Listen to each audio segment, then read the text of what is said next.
thin arms and legs rotting alive. The woman who died right in front of the main character is her mother. Mom told Serena she was very sorry. The girl was crying. Mom said that the paper she gave her. Serena said that she had this paper. The main character is the daughter to whom she gave life. Her mother told her that she should leave immediately when she died.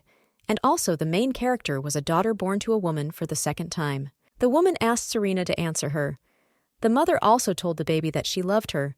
It was painful for the main character to watch. Her heart felt like it was slowly freezing.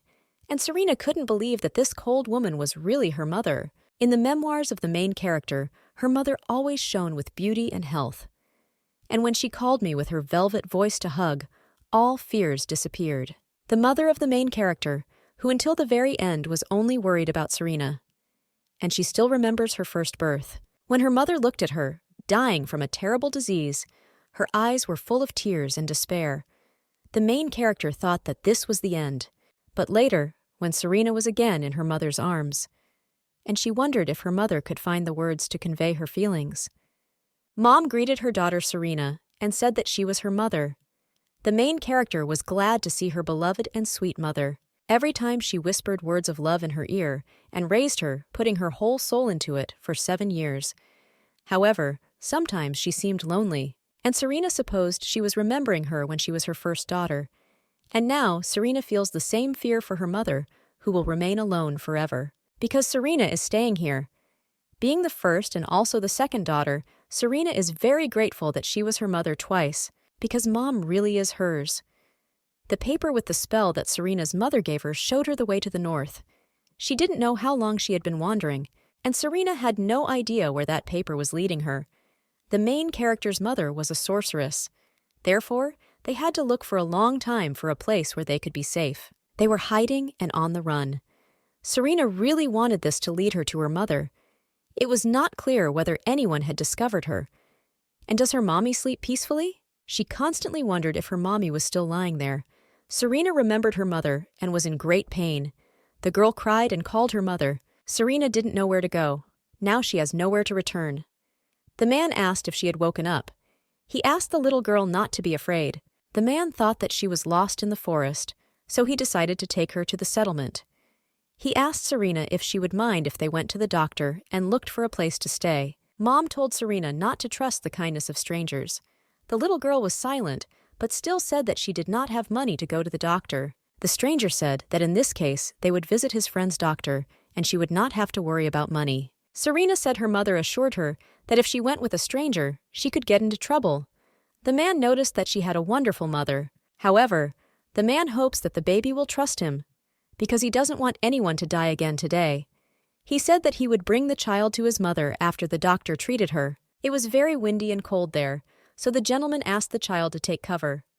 Chamois felt the same warmth that came from her mother. Waking up, the main character saw hair that was similar to hers. She couldn't believe that she had been found out. Pink hair is rare. Mom told Serena that she had to be careful that people didn't notice what color her hair was. That's why my mother said that she might be sold.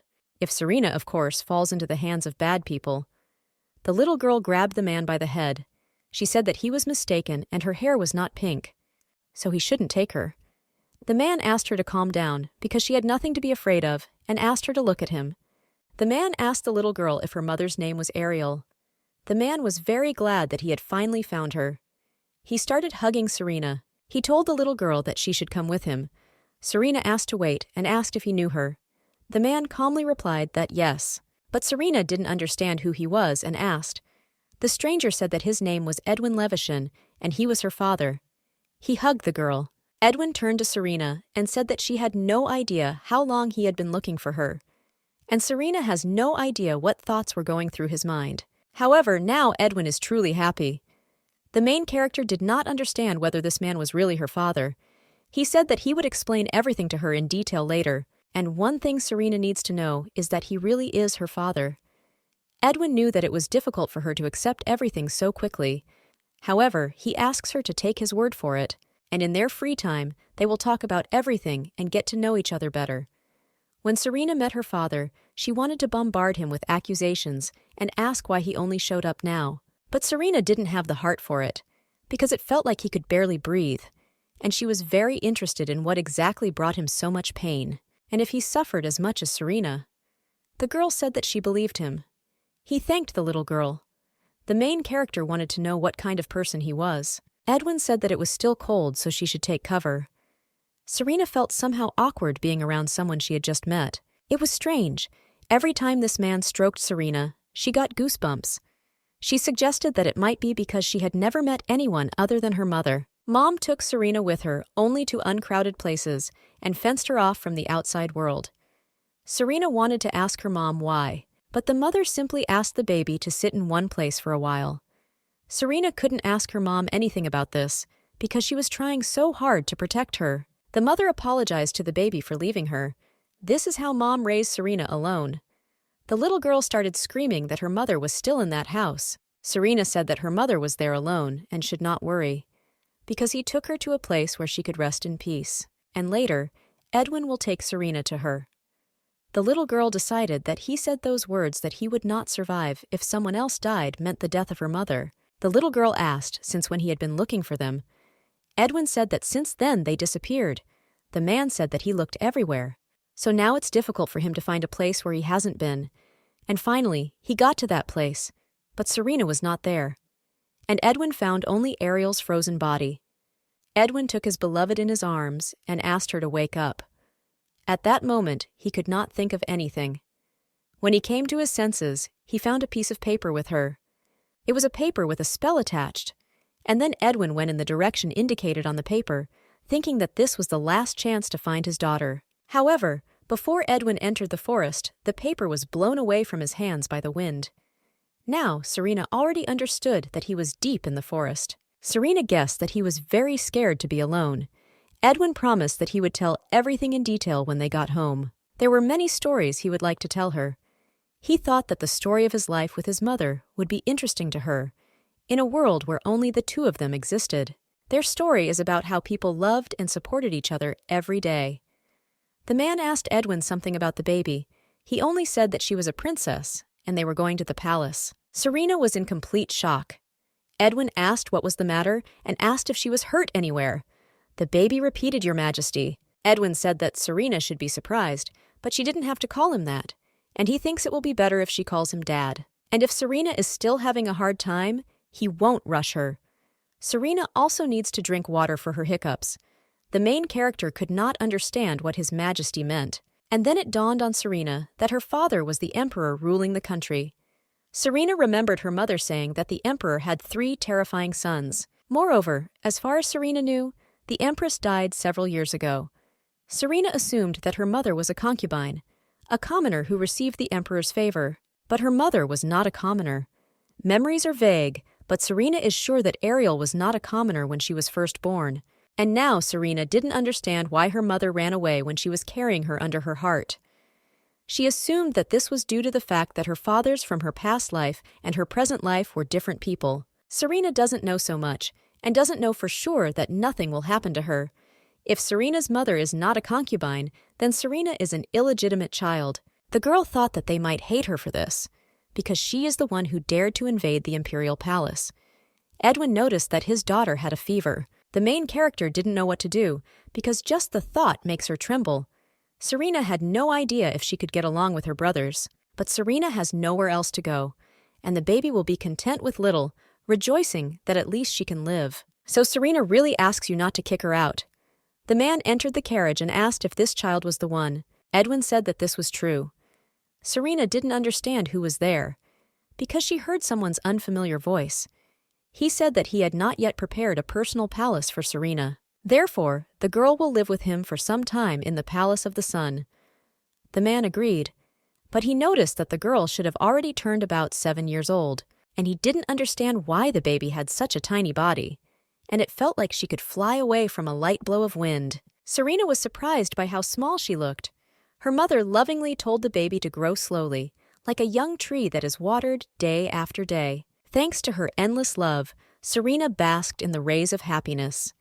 Edwin thought that upon arrival, he would need to meet with the imperial physician and the head of the kitchen. And now Serena can sleep peacefully, because she is next to Dad, and I shouldn't worry about anything. Serena didn't understand why there were flowers on her head. This was also the time when he and his mother went to look at the blooming spring flowers. Mom really loved those that were similar to the shade of the baby's hair. In the summer, they fanned each other to escape the heat. And in the fall, while collecting fallen leaves, they tried to bake sweet potatoes, which in the end almost ended in a fire. In winter, for Serena, who had no friends, her mother skillfully made friends out of snow. Precious memories that she can now only see in her dreams. Serena was her mother's favorite daughter. Mom knew that Serena would be hurt and sad without her, but she will never be alone. And Serena should not forget that there are people in this world who value her and love her. The girl did not believe that someone could love her as much as her mother. The father noticed that Serena apparently woke up. He said the baby could have slept a little longer. The man turned to his father and said that he scared her, but Edwin said that Serena was confused because of him. He told him to look at the way the child looked at him every now and then. When Serena looked towards the guy, she saw an absolute mini-copy of her father. That young man has the same eyes and pink hair. The girl didn't know what to do because she wasn't fully prepared yet. Serena didn't know how to behave with a person she was seeing for the first time. Edwin told Serena to introduce himself. He introduced her to the crown prince of the empire and her eldest brother. Serena was very surprised by this. The little girl didn't know what to do if their gazes crossed. Finally, they met. Serena didn't know what to do because he was really angry. Serena asked only that she not be thrown out of the carriage. The guy said that he was pleased to meet you and noted that he knew that the baby's name was Serena. The crown prince said his name was Theo Ursel Levachon and he would be her older brother. And he noticed that family members simply call him Theo. The girl decided that he did not show that he did not like her because her father was nearby. Theo said that he would be glad if the baby would also contact him. Such a radiant smile, as if the sun had descended from heaven. He looked like a prince from a fairy tale. Serena had the feeling that he didn't like her, and she began to think that her assumption might be false. Theo noticed that their precious baby was hiccuping, and therefore ordered water to be brought to her immediately. Serena decided that he was extremely friendly to her to begin with, and thought that she was right. Theo asked if everything was okay. Edwin said to drink slowly. However, Serena feels very burdened. Serena noticed that Theo's hair shimmered like precious stones, and such a majestic man is her brother. Compared to him, Serena. Theo took a strand of his sister's hair and noticed that the color was simply charming. The emperor noticed that her hair color was softer than theirs, and it felt as if spring had blossomed on their little one's head. Serena is ready to fall into the ground from embarrassment, and she would rather be thrown out of the carriage. They asked Serena if she knew that she had 2 other brothers with a similar hair color. The guys were in a hurry because they thought that the emperor should have already arrived. They shouldn't have kept that child waiting for them. The father said that the brothers were looking forward to meeting, and very soon Serena will be able to see them. The girl was surprised that they were really waiting for her. The thought makes the little girl tremble with fear. The emperor, crown prince, and princess were greeted. The baby saw the imperial palace for the first time. In the distance stood 2 people with pink hair. Serena decided that these 2 were her older brothers. The eyes of one were like violets, and she saw like a fairy in front of her. And the other brother has such tousled and wavy hair, as if he were a kitten. Her father introduced Serena to her second older brother Lorraine, and also older brother Trail. Lorraine said the baby's name is as beautiful as she is. He introduced himself and said that she could simply address him as Rain, and Trail said she could call him Brother Trail. Everyone was happy about the baby's arrival, and so she decided that she should be brave too. The baby still said that her name was Serena. Rain couldn't believe that such a sweet voice existed.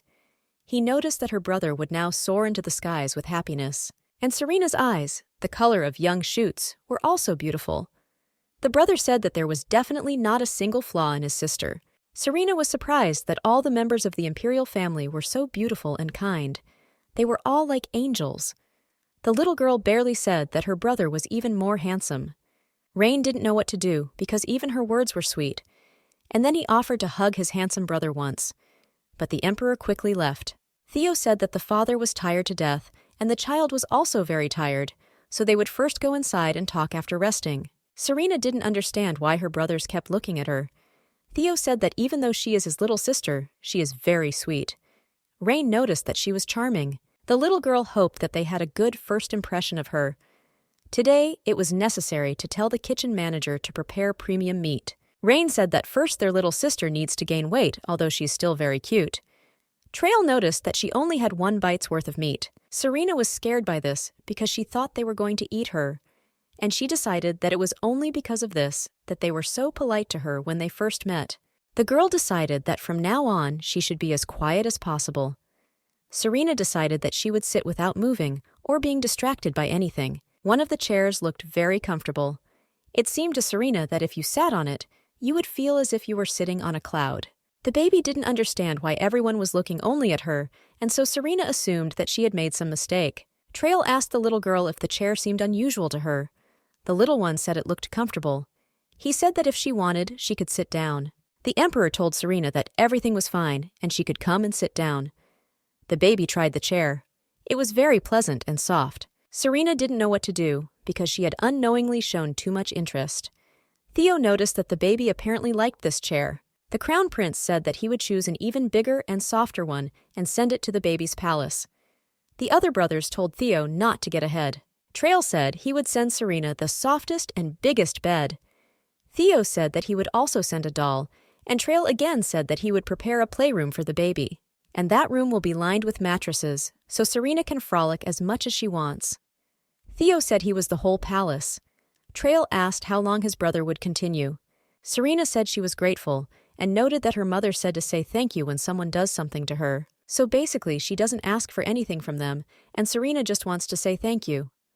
The little girl thanked them very much. Theo asked Serena what she would like her brother to do. He couldn't even imagine that when he had a younger sister, he would feel this way. Trail noticed that they were cute. The man did not understand why the imperial doctor was so late.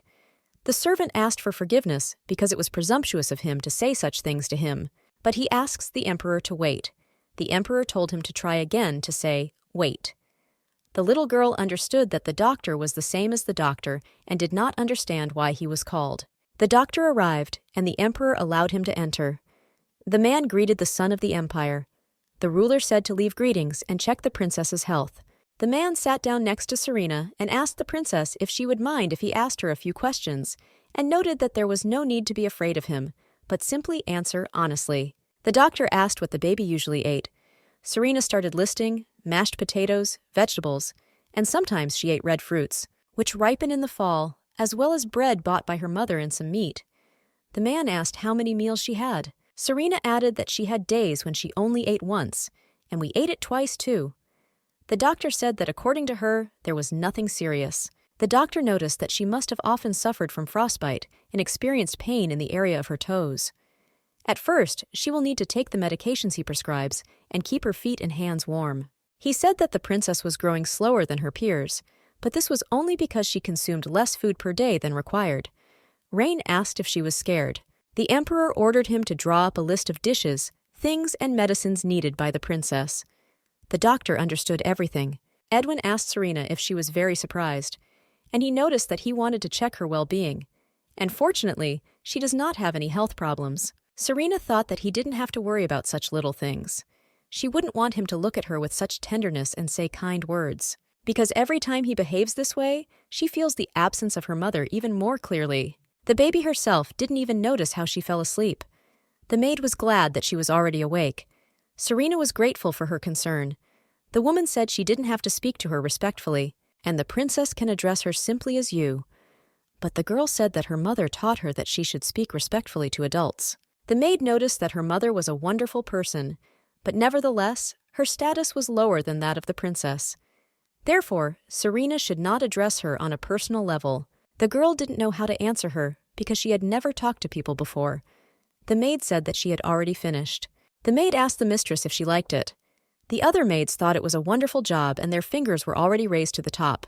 In their eyes, Serena looked simply charming. One of the women said that when the princess grew up, she would become the most beautiful in the empire. The little girl asked again, and they said that she would undoubtedly become the most brilliant and beautiful lady in the empire. A maid came and said that the emperor and the princes were waiting for her for a meal. Serena felt cozy and warm. She didn't know if she could calmly enjoy life in such a place without her mother. She didn't understand how she could even be alone. The day her mother left Serena, it seemed to her that the world had come to an end.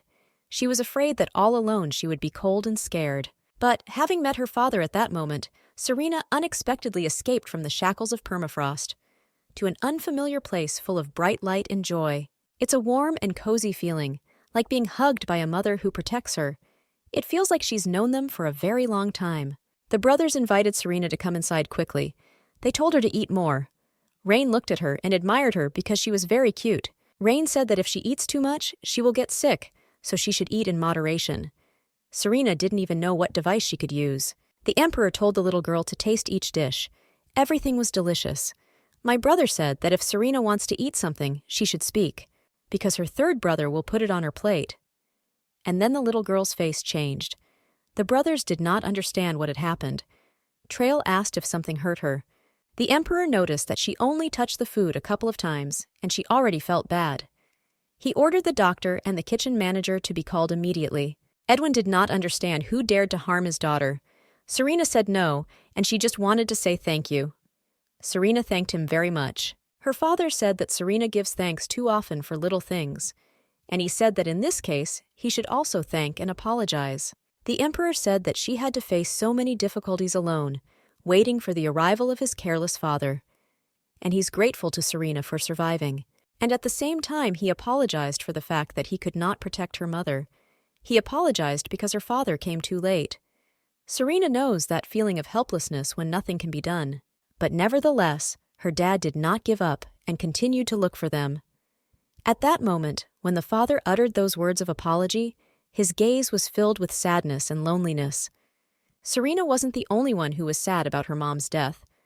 The little girl began to cry. All the brothers immediately jumped up. They started hugging their sister. The girl missed her mother very much. The emperor could not utter a word at the sight of his sobbing daughter, because he knew the reason for her tears. Theo asked his father if everything was okay. Edwin said everything was fine. At least he was able to find Serena. And then the son asked where that woman lived. The crown prince told his father that he was not the little child he was then, and he also has the right to know. Her father said she lived in a miserable hut, and he added that she left a letter. Now the curse that hung on Serena has been lifted.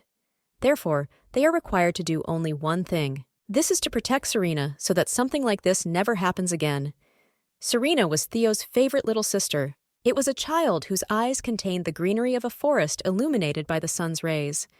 But a child who should have received everyone's love. Not used to communicating with people, what they consider completely natural is the opposite for the baby, a child who knows nothing, and he was forced to cope with so many adversities alone. Theo asked if his father was going to tell Serena everything. The emperor said yes, but not now, and Theo added that when she gets stronger both physically and mentally, then he will again. Serena is no longer alone. In the meantime, Theo will crush everything that could harm this child into powder. Serena again had the same dream where her mother asked her to wake up. Serena's memories from a past life when she was first born as Ariel's daughter. Mom is injured. She told her mother that she couldn't use magic in this state.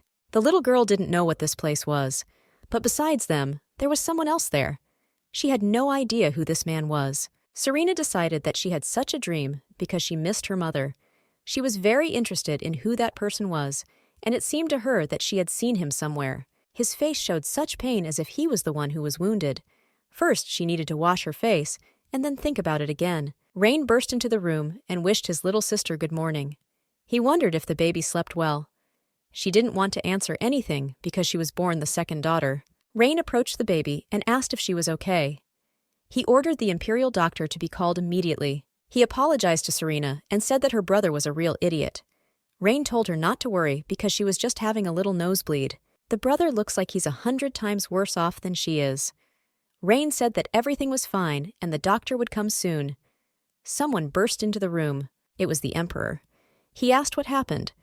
Rain said he opened the door too far and accidentally hit Serena. He asked Lorraine if he dared to open the door carelessly. The little girl asked to listen.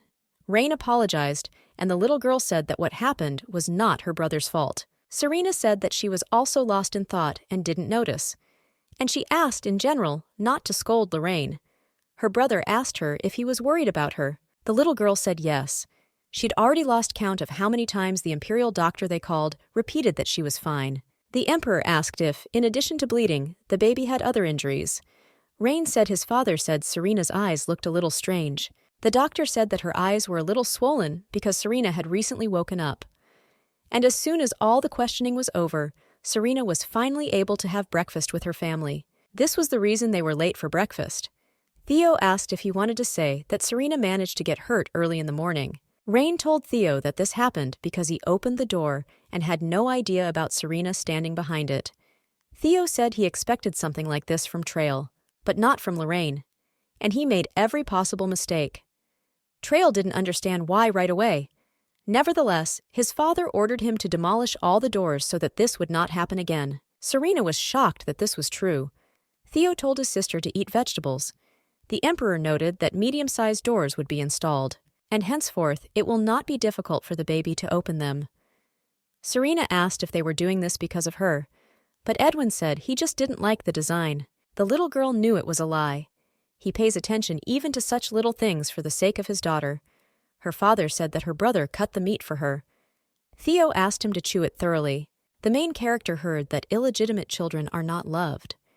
But I didn't know if it would be normal if she received so much care and love because she needs to be given something in return. Trail asked Serena what her favorite color was. The little girl asked again. They ordered the room, and in general the entire palace, to be furnished in this color, including flowers of a similar shade in the garden. Serena said her favorite color is pink. Theo said he loves this color too. Rain decided to keep up and noticed that he also loves pink. Serena was simply amazing. Rain told her that there were many beautiful flowers blooming behind the imperial palace, so he wondered if she would like to see them. Trail told Serena that he wanted one too. Father said they would see each other at dinner, and Theo noticed that he would also like to go for a walk with Serena next time. The brother took the younger Trail with him and told him that he would stop talking. But Trail didn't understand and didn't want this, so he got out. Trail said that after training he would definitely rush to her and apologized for the coincidence. Rain wanted Trail to leave already. Lorraine shook hands with Serena and asked if they would go. He noted that he would accompany her to the garden. Lorraine was the spitting image of a prince from a fairy tale. Serena asked her brother if spring had come here. The guy asked the little girl if she knew what magic was. He was just a sweetheart. The girl said that she knows what it is. The reason the body is here is because of her. A magic spell has been cast on the garden to keep the air warm. This was so that all these flowers could please the eye with their beautiful blooms. Serena asked if it turns out that this spring was created by magic. Lorraine said it was fashionable to say so. He noticed that Serena really looked a lot like her mother. The baby began to cuddle up to her brother. The prince was immediately frightened and thought that something was hurting her, or that she was throwing up. He told her to speak quickly if she was experiencing any discomfort. The little girl asked her brother why he was so caring towards him. Lorraine said it was because she was his little sister. Serena said that she was an illegitimate child after all. Lorraine didn't understand where such thoughts came from in her head. He understood that she had been thinking about this alone all this time. Rain didn't know where she heard those words, but it wasn't like that at all. This surprised Serena. Rain told the little girl that she was not an illegitimate child. Serena asked again. Rain said that her mother was the empress, so she has the purest blood of the imperial family in her veins. And Serena is Theo and Trail's sister. Conversely, Lorraine is an illegitimate offspring. Serena was in complete shock, because not she, but Lorraine is an illegitimate child, and without knowing it. Serena asked him to say more, because she had absolutely no idea what happened. Rain said that's all he can see her, but he apologized and said that he was really sorry, and her father himself will soon tell her everything, because to her great shame, she has no right to tell anything, because she faced so many difficulties because of him. Mom was an empress, and Serena is a princess, not an illegitimate child. She would like to ask a few more questions, but Lorraine looks too sad. Serena said she would wait so he shouldn't worry and would apologize. Suddenly they heard a loud call. Rain noticed that her little bear had arrived. Trail reported that Serena's sweet third brother was here. He noticed that he arrived quickly. Trail asked if she would hug him once because he tried so hard to finish the workout quickly. The baby thought about it, and Trail decided that he smelled of sweat, so he apologized for being in such a hurry and not having time to wash himself. But Serena said that there was no smell of sweat, and she offered to hug him, extending her arms to Trail. The guy agreed with a smile. The scent of fresh wind emanates from the trail. The boy asked Lorraine if Serena was really hugging him. Rain said that's exactly how it is. The prince really hoped that this was not a dream. Rain said that this was not a dream and noted that his training with the dolls had finally borne fruit. Serena wanted it to stop because she was about to burn with embarrassment. Trail apologized and said that she was very sweet, and that's why he couldn't resist and won't do it again. The girl asked what it was. Lorraine reported that this is a video sphere.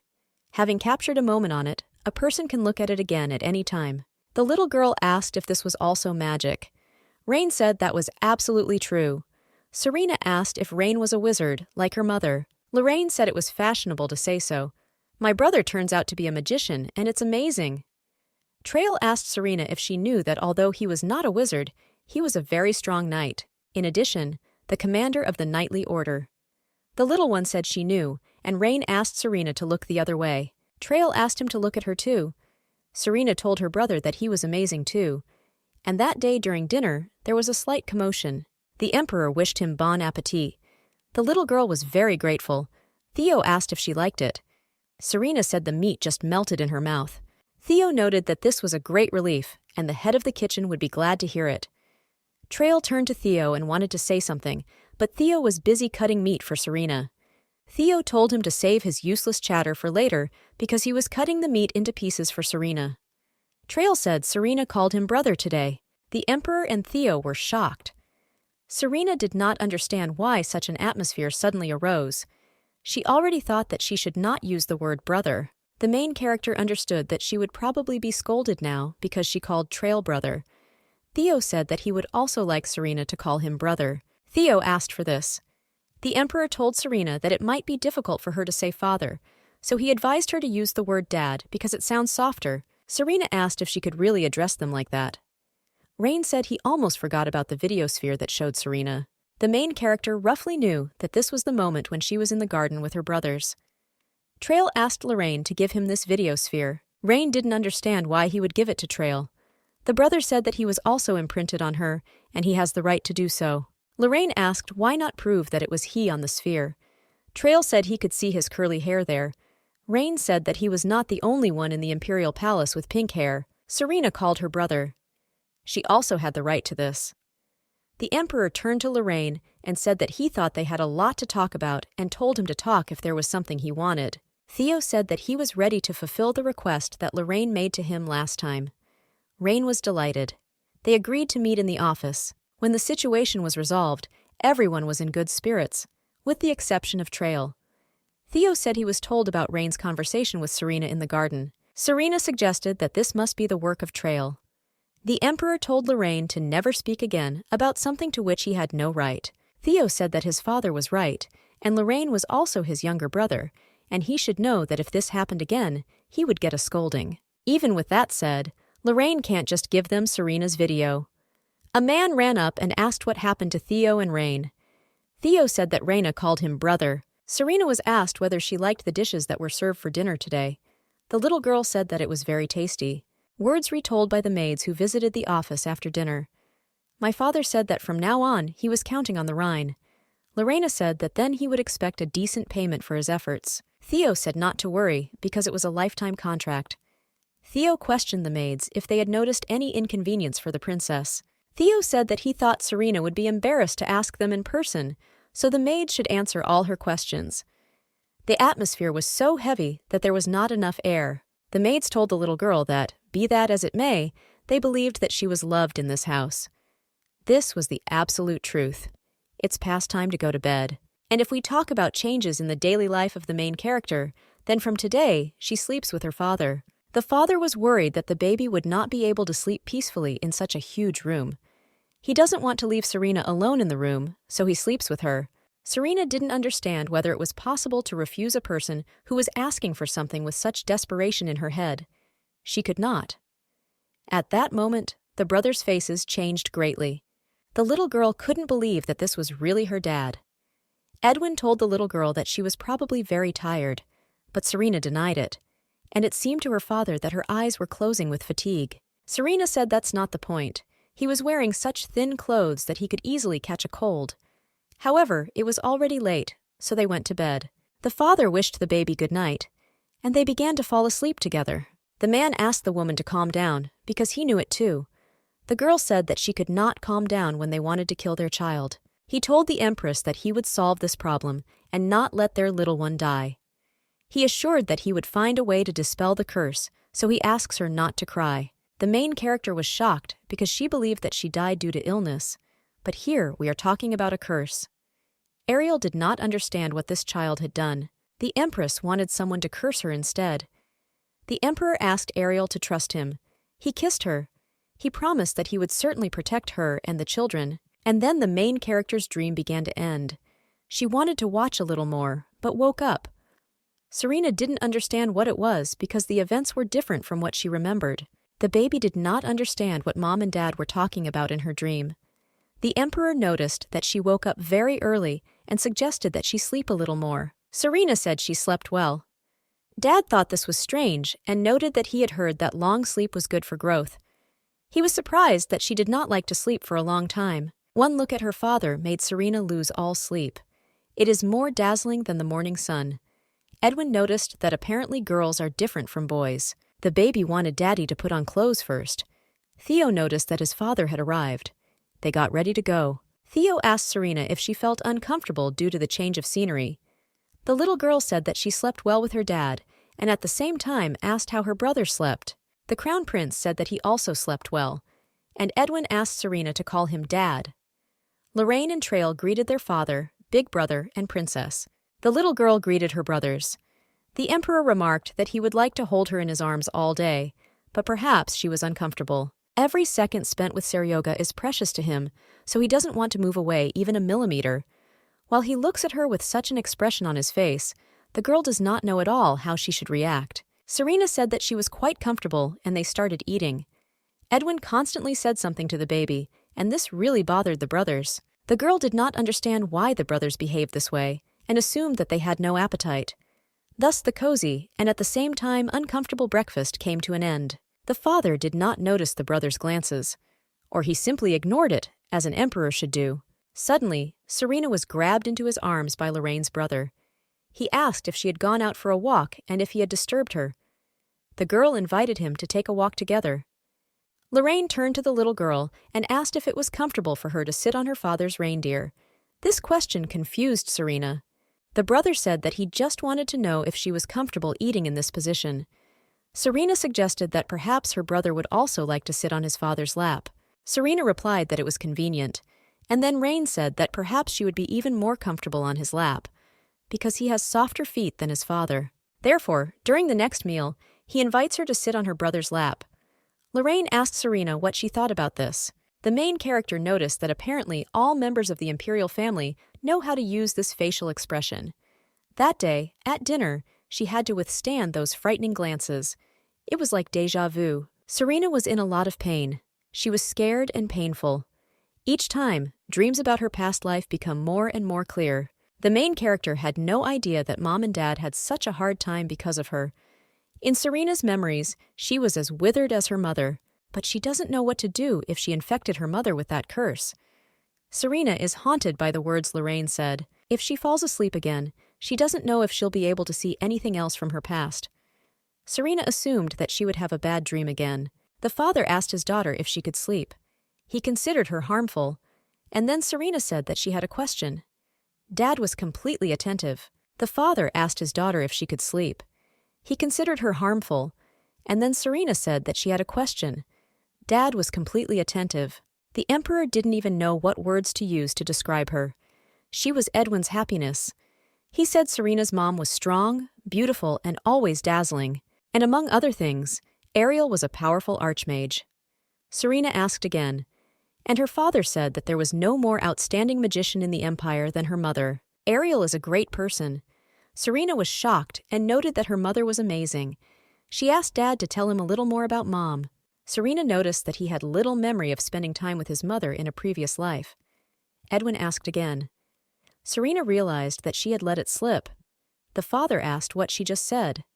The girl said she didn't say anything. She realized that she had revealed her secret. The Emperor asked Serena what exactly he remembers and what his past life was. Serena didn't know what to do. She understood that her father would be very angry. The baby began to cry, and Dad apologized for the fact that Dad scared her so much. The main character assumed that her dad would now hate her and was sure that he would be angry. Dad asked Serena not to cry and to look at him. The little girl asked her dad if he would swear if she told everything. Edwin promised that he would not. Serena told her father the secret she had been hiding all this time, about her chaotic memories from her past life, about Mom and Dad, who were hurt because of her illness, and about how she opened her eyes and became a baby again and met her mother. Mom was glad to see her and said hello to the child. Serena apologized to her father for keeping this from him. Edwin couldn't believe it. He couldn't even think that she remembered that time. But that's a past life. The little girl asked again. The father said that now she was not born to them a second time, and her mother, using magic, returned her to a time when she was not yet cursed. The father said that she was his and Ariel's first daughter, and he could even imagine how scared she was while she kept these memories secret. He admitted that he should have sensed what was in Serena's heart sooner, and he also asks her forgiveness for hiding this fact from her. Dad said that we need to tell Serena's brothers about this too. The little girl was surprised, and Edwin said that her mother said that there should be no secrets within the family circle. Ariel told her husband that if he tried to hide something from her, then he would die by her hand. He smiled, and the woman didn't understand who would smile like that when he was being scolded. The emperor ordered the princes to be immediately summoned to his room. They immediately rushed over and did not understand what had happened. Rain asked if Serena was okay. Theo asked if his father had said that he had something important to say about Serena's memories. Edwin ordered Trail to keep his voice down. Trail said that he did not express dissatisfaction with his father's attitude. He was just very surprised and apologized to Serena. Theo reported that after listening to his father, he seemed to be able to understand why Serena's memory was confused.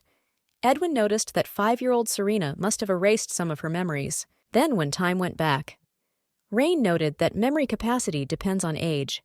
Trail didn't know what he meant. Trail told his sister not to worry, because he also had no memories of what happened in his life when he was 5 years old. Theo said it was because he was an idiot. The father said that now that they had clarified this nuance, he should tell the whole story to Serena. Edwin was not sure that he would finish by dawn and asked if Serena could listen to him. The little girl agreed. The brothers were also ready. Father said that first of all he should tell her about Lorraine. He noticed that Rain might not be pleased to hear about this. Theo took his brother's hand, and Lorraine said that he was fine because his family was with him. The father was grateful to him. The story goes back to when they first met that girl, long before Serena was born.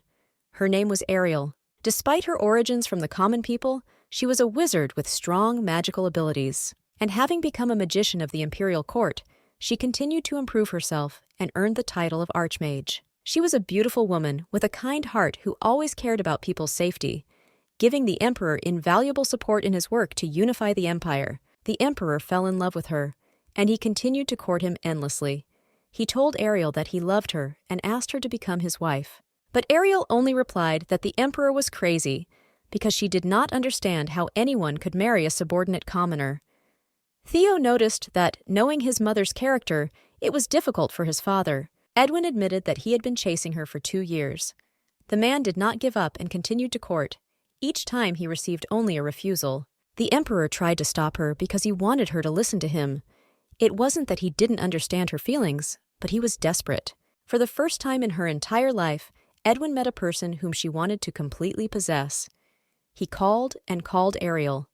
The girl didn't understand why he was calling her. Ariel did not understand what kind of emperor he was, who was unable to take care of his own body, and noticed that he would soon fall completely ill. The emperor said that his appearance disappointed the girl. Ariel said that she is a weirdo with a terrible temper and can be harsh in her expressions. But the emperor said that her character was soft and gentle. Ariel asked if his friend said she had a bitchy personality. Edwin said that he would now call Archduke John to see him so that he would know what kind of person she is. The girl didn't understand why he was joking with such a serious expression without a face and didn't even know what to tell her. Edwin said that he knows that the reason lies in his greed. But Edwin could not refuse Ariel, because he only wants her.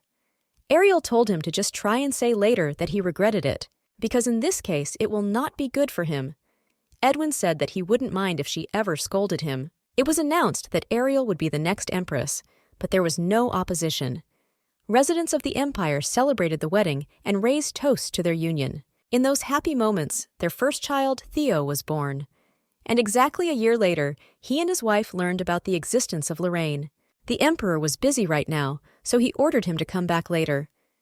Ariel asked if she was busy on the road, but he said that he was simply bored because he had too much free time. Edwin asked Ariel what happened, because if she called, he would immediately rush to her.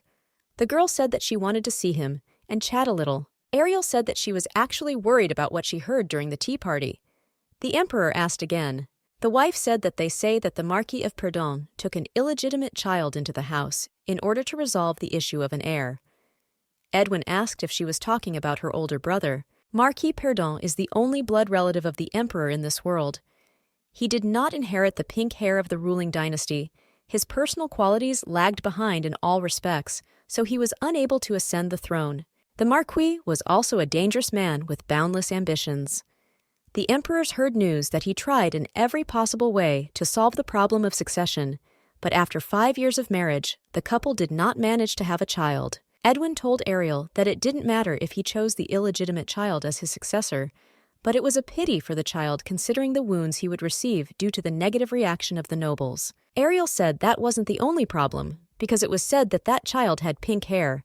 The fact that a baby with pink hair was born in the Marquis' family became a hot topic for discussion in secular society. An illegitimate child who does not belong to the imperial family has pink hair. This alone makes it valuable material for those plotting an uprising. The emperor noted that he should meet with his elder brother. Ariel said he was still a newborn and hoped he would be okay. The Marquis of Perdon arrived to the ruler. The emperor let him in. The man noted that he hoped that His Majesty had been in good health all this time. Edwin said to finish with the greetings and ordered him to sit down. The Marquis asked why the emperor summoned such an insignificant person as he was. The emperor said that it seemed to him that the Marquis knew the reason better than he. The man thought about it and noticed that apparently it was Lorraine. The man asked again, and the Marquis replied that this was his child, who had recently entered Perdon Castle. Edwin said that it was funny that he, who despised illegitimate children, enlisted one as his heir. The Marquis noticed that he was no longer a youth. It is easier to retire when there is a receiver. The emperor asked if this meant that he had decided to quickly take the illegitimate under his guardianship in order to maintain his position. The Marquis noticed that the emperor was very harsh, and he hoped that he would receive a blessing since he had a son who would become his successor. The emperor congratulated him on the birth of Lorraine. However, even if he wishes happiness for this child, it seems unlikely that the wishes will come true. He is also bothered by the fact that he is illegitimate. The Marquis was grateful for the concern. The emperor ordered an investigation into the Marquis' correspondence and found out about the biological mother and the current state of the Marquis' residence. He also had to find out what movements the brand had made recently and with whom he was in close contact. The emperor gives 2 weeks for all this. Lorraine's biological mother is a servant in the residence of the Marquis of Perdon. One day, after spending the night with the Marquis, she became pregnant, and it is assumed that she died from heavy bleeding after childbirth. Lately, the Marquis had been corresponding frequently with other nobles. He plans to orchestrate treason using Lorraine. For now, this is just a guess. The emperor doesn't have enough evidence. In order to immediately take that child under your protection, if the opportunity suddenly arises to take Lorraine, then Edwin would like him to enter the imperial palace as his son. She understood that he wanted to make him a member of the imperial family. However, her opinion was important to him. My wife was all for it, and really liked this idea. The emperor was glad that she did not mind. But it feels like Lorraine has pushed her into the background. Ariel thought it was funny because he was the one who brought it up first. Edwin didn't know what he could do if jealousy was burning her from the inside.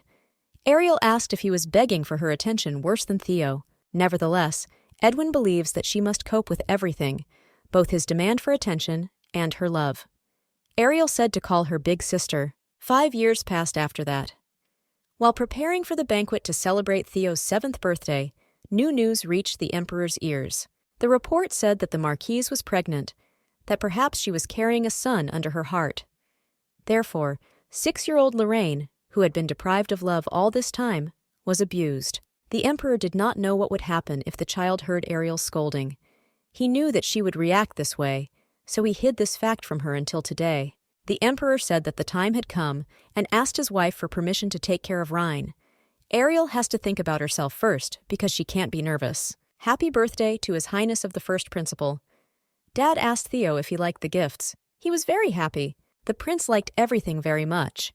Because of her sweet son, Ariel completely lost sight of something important. She didn't understand where that child was. He definitely had to be here. Ariel told her husband that she saw Lauren. He was only a year younger than Theo, but so small. The Marquis was as much a parent as the Emperor, and Edwin did not understand how anyone could treat a child like that. The husband asked Ariel to wait for him.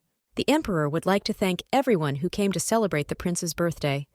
This banquet is not only open to the prince, but also for all the brilliant guests, so Edwin hopes they all have a fun time. Lorraine watched all this from the side.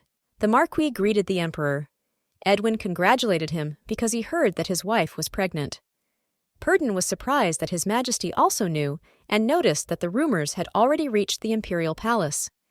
Edwin added that rumors are like the wind. The Marquis was only grateful for the attention shown. In this situation, the Emperor was worried about only one question. After all, he did not understand how the Marquis planned to resolve the issue of an heir. He knows that Purdon put a lot of effort into raising Lorraine to be his successor, but he thinks it will be better if the legitimate son becomes the heir. And by a happy coincidence, they have already marked the child in the womb as their future successor. The Marquis did not understand what the Emperor was getting at. Edwin said sharply that he was going to make Lorraine part of the imperial family. The Marquis asked him what he had just said. The Emperor repeated once again that he was going to make Lorraine part of the imperial family. The Marquis said that Lauren was his son.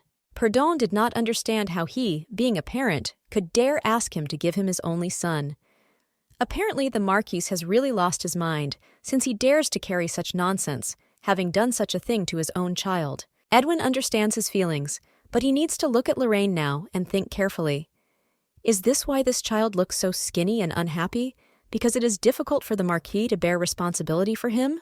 The Marquis justified himself by saying that this child has been very picky since birth and does not want to eat much. The Emperor noticed that apparently he did not like the way they cooked at the Marquis's residence. And in the imperial palace, the unsurpassed head of the kitchen and the table is bursting with a variety of dishes. The Marquis was very angry with the Emperor. Theo approached Lorraine and asked if he was bored being alone in such a place. The prince introduced himself. Lorraine didn't know what to answer. Theo knew the boy's name and said it was nice to meet you. Lorraine said he did too. The Emperor asked if the two of them were not pleasing to the eye, being together with each other. Edwin said that he can't sleep well lately because that child keeps standing in front of his eyes. And he added that the Empress also gave her permission for Lorraine to be received under the patronage of the imperial family. The Marquis said that he needed time to think. Edwin asked him if he gave the impression of an extremely patient person, and he added that he did not ask the Marquis's opinion because he didn't say that he wanted to make him part of the imperial family, and he said that he was going to make him part of the imperial family. The Emperor ordered him to watch his behavior and not make him wonder what he should do at the next dinner party. In addition to the fact that today is the birthday of Emperor Theo's son, he has another good news that he wants to share with the guests. Edwin said that he was informed that the Marchioness of Purdon was pregnant and that the legitimate child of his elder brother would soon be born. The guests congratulated him, and the Emperor said that he also had a new family member. It was his nephew, dearly beloved by the Marquis, who would become part of the imperial family. And from now on, the Emperor gives him the name Lorraine Arpachi Levachon. The Marquis was very angry that he had even decided on a name. Edwin thanked the Marquis for making such a difficult decision, and he added that he would make every effort to raise him with love and care, in no way inferior to his tender feelings. The Marquis decided that he would certainly retaliate for such insults. He said that he was very grateful to the Emperor for such mercy towards his younger brother. Everyone greeted the Moon Empire. It was Theo's mother. She only glanced, and Rain was already curled up in a ball of fear. If a child evaluates a simple glance as danger, then she is afraid to imagine what he had to go through. She was glad to see him and took his hand. Now they were one family. The Emperor noticed that Lorraine was very weak at that time, and even now, when he remembers those days, his heart aches in pain. Fortunately, when she started living with them, his condition quickly improved. Rain added that Theo taught him how to write and helped him get rid of the habit of speaking stammeringly. The Emperor noticed that Trail started studying with Lorraine, but was not as good at school as him. Back then, they told Rain to call them Mom and Dad. Lorraine added that the two bullied him and put on dresses every day. The Emperor said that at that time they simply wanted to have a daughter. And then the day came when Serena was born. If she asks which of the brothers was most happy to see her, he will answer without hesitation that it was Lorraine. Of course, when they met again, nothing had changed. Previously, children walked together and enjoyed meeting their mother. Serena ran very quickly to her mother because she tripped, but Mom grabbed her. She asked her son if it was difficult for him to look after Serena alone. Lorraine replied that not at all, because her sister is so sweet that he is ready to admire her every day. Mother also thought Rain was cute and was ready to admire him day after day. Ariel called them because Dad promised to join them for lunch. The baby was very happy because there would be rice and meat. Those were wonderful and precious days. But the Marquis often visited the imperial palace under the pretext of wanting to see Lorraine, and each time he tried to find a reason for the boy to be sent back. The emperor believed that even arrogance has its limits, and the Marquis's demands were absurd, so he burned his letter. By the time Serena was 5 years old, the happy days their family thought they would last were shattered in the blink of an eye due to one incident involving the rebellion of the Marquis. Serena told her mom that she wanted to see Lorraine's brother.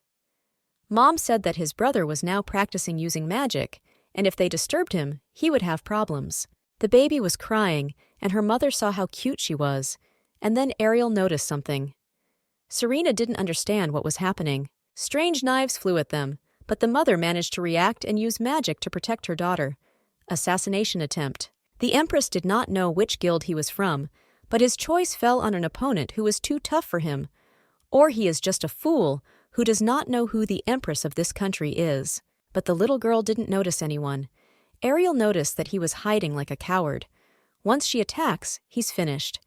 He came out, and the woman asked who he was. It seemed to her that the bastard threw the knives using mana, not physical strength, but she doesn't feel any magical power emanating from him, and it was unclear what game he was playing. He wields unusual magic.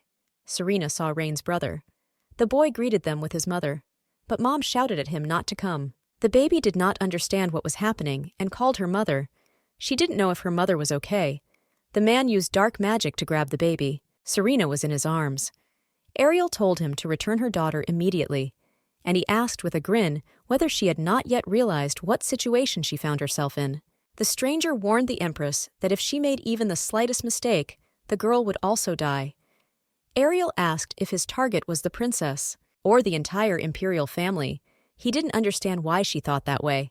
Now is the time to decide on the title of Crown Prince. The Empress assumed that he had been assigned to kill all members of the imperial family, with the exception of Lorraine.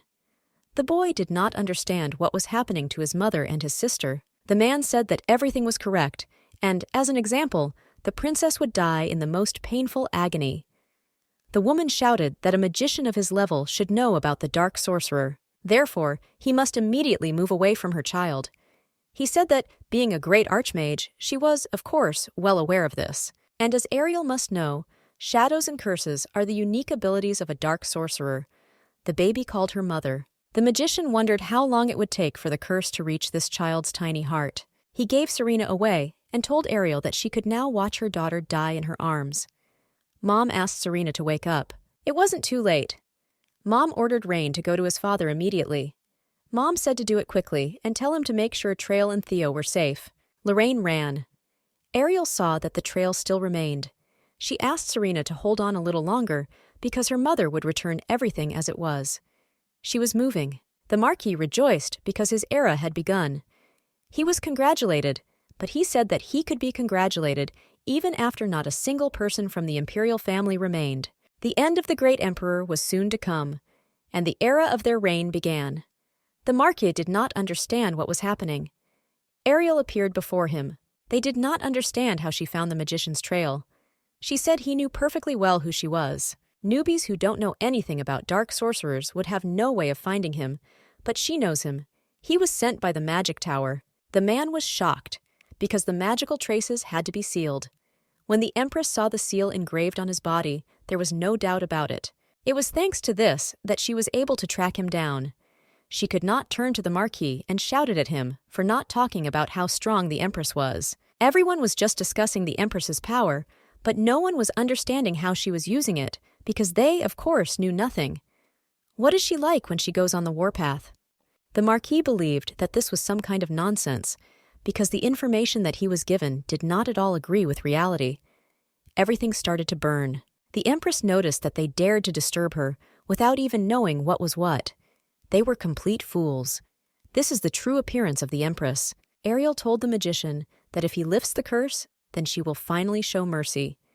He said that this was nonsense, and he would never tell you how to dispel the curse. The curse was not placed on the princess in order to be lifted later. It was complete naivety. Then Ariel said that he would die. The monarch was ordered not to approach, because he is the one who will become the next emperor. Ariel asked if he still thought that he couldn't become emperor because of his blonde hair. Purdon said that's true, because he is in no way inferior to Edwin. He looks at people as things, and he doesn't care who might die, as long as that death can satisfy his lust for power. Now, because of him, a fatal end awaits all 7 Purdon. Neither his beautiful son, nor his wife, nor anyone else will be able to get out of here alive. The Marquis began to beg her to stop, but it was too late, and he himself missed his chance. The house was burning. The Emperor was in complete shock when he saw Ariel. The children were also shocked. Trail asked Theo why his sister's legs looked like that. The Emperor asked Serena to open her eyes and say Dad.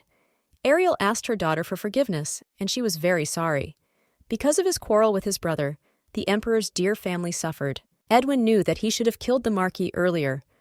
After that incident, he searched everything, Empire, to find a way to break the curse. However, the existence of dark sorcerers was rare, and few people even knew about their existence. In addition, at some point, a rumor spread throughout the Empire at the speed of light that the princess was casting a curse on the entire country. Currently, only the imperial family knows that Serena was cursed, so it must be the work of the surviving remains of the Marquis' minions back then. The Emperor did not understand how someone dares to carry such nonsense, affecting the name of the princess. He ordered everyone to be arrested, and he will personally impose severe punishment. The servant said that, nevertheless, the nobility feared the damage that the princess's curse could cause, so at the noble court, a petition was put forward to expel the princess from the empire. The Emperor did not understand who now wanted to expel whom, and apparently, all this time he was too soft a ruler. The servant asked for forgiveness and begged the ruler to moderate his anger. Edwin ordered that the words, "Court of Nobility," no longer be uttered in front of him.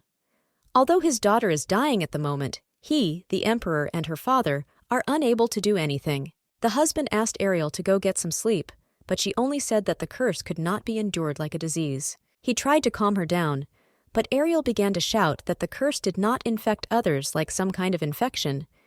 Edwin asked her to calm down because he knew it too. Ariel didn't understand how she could calm down.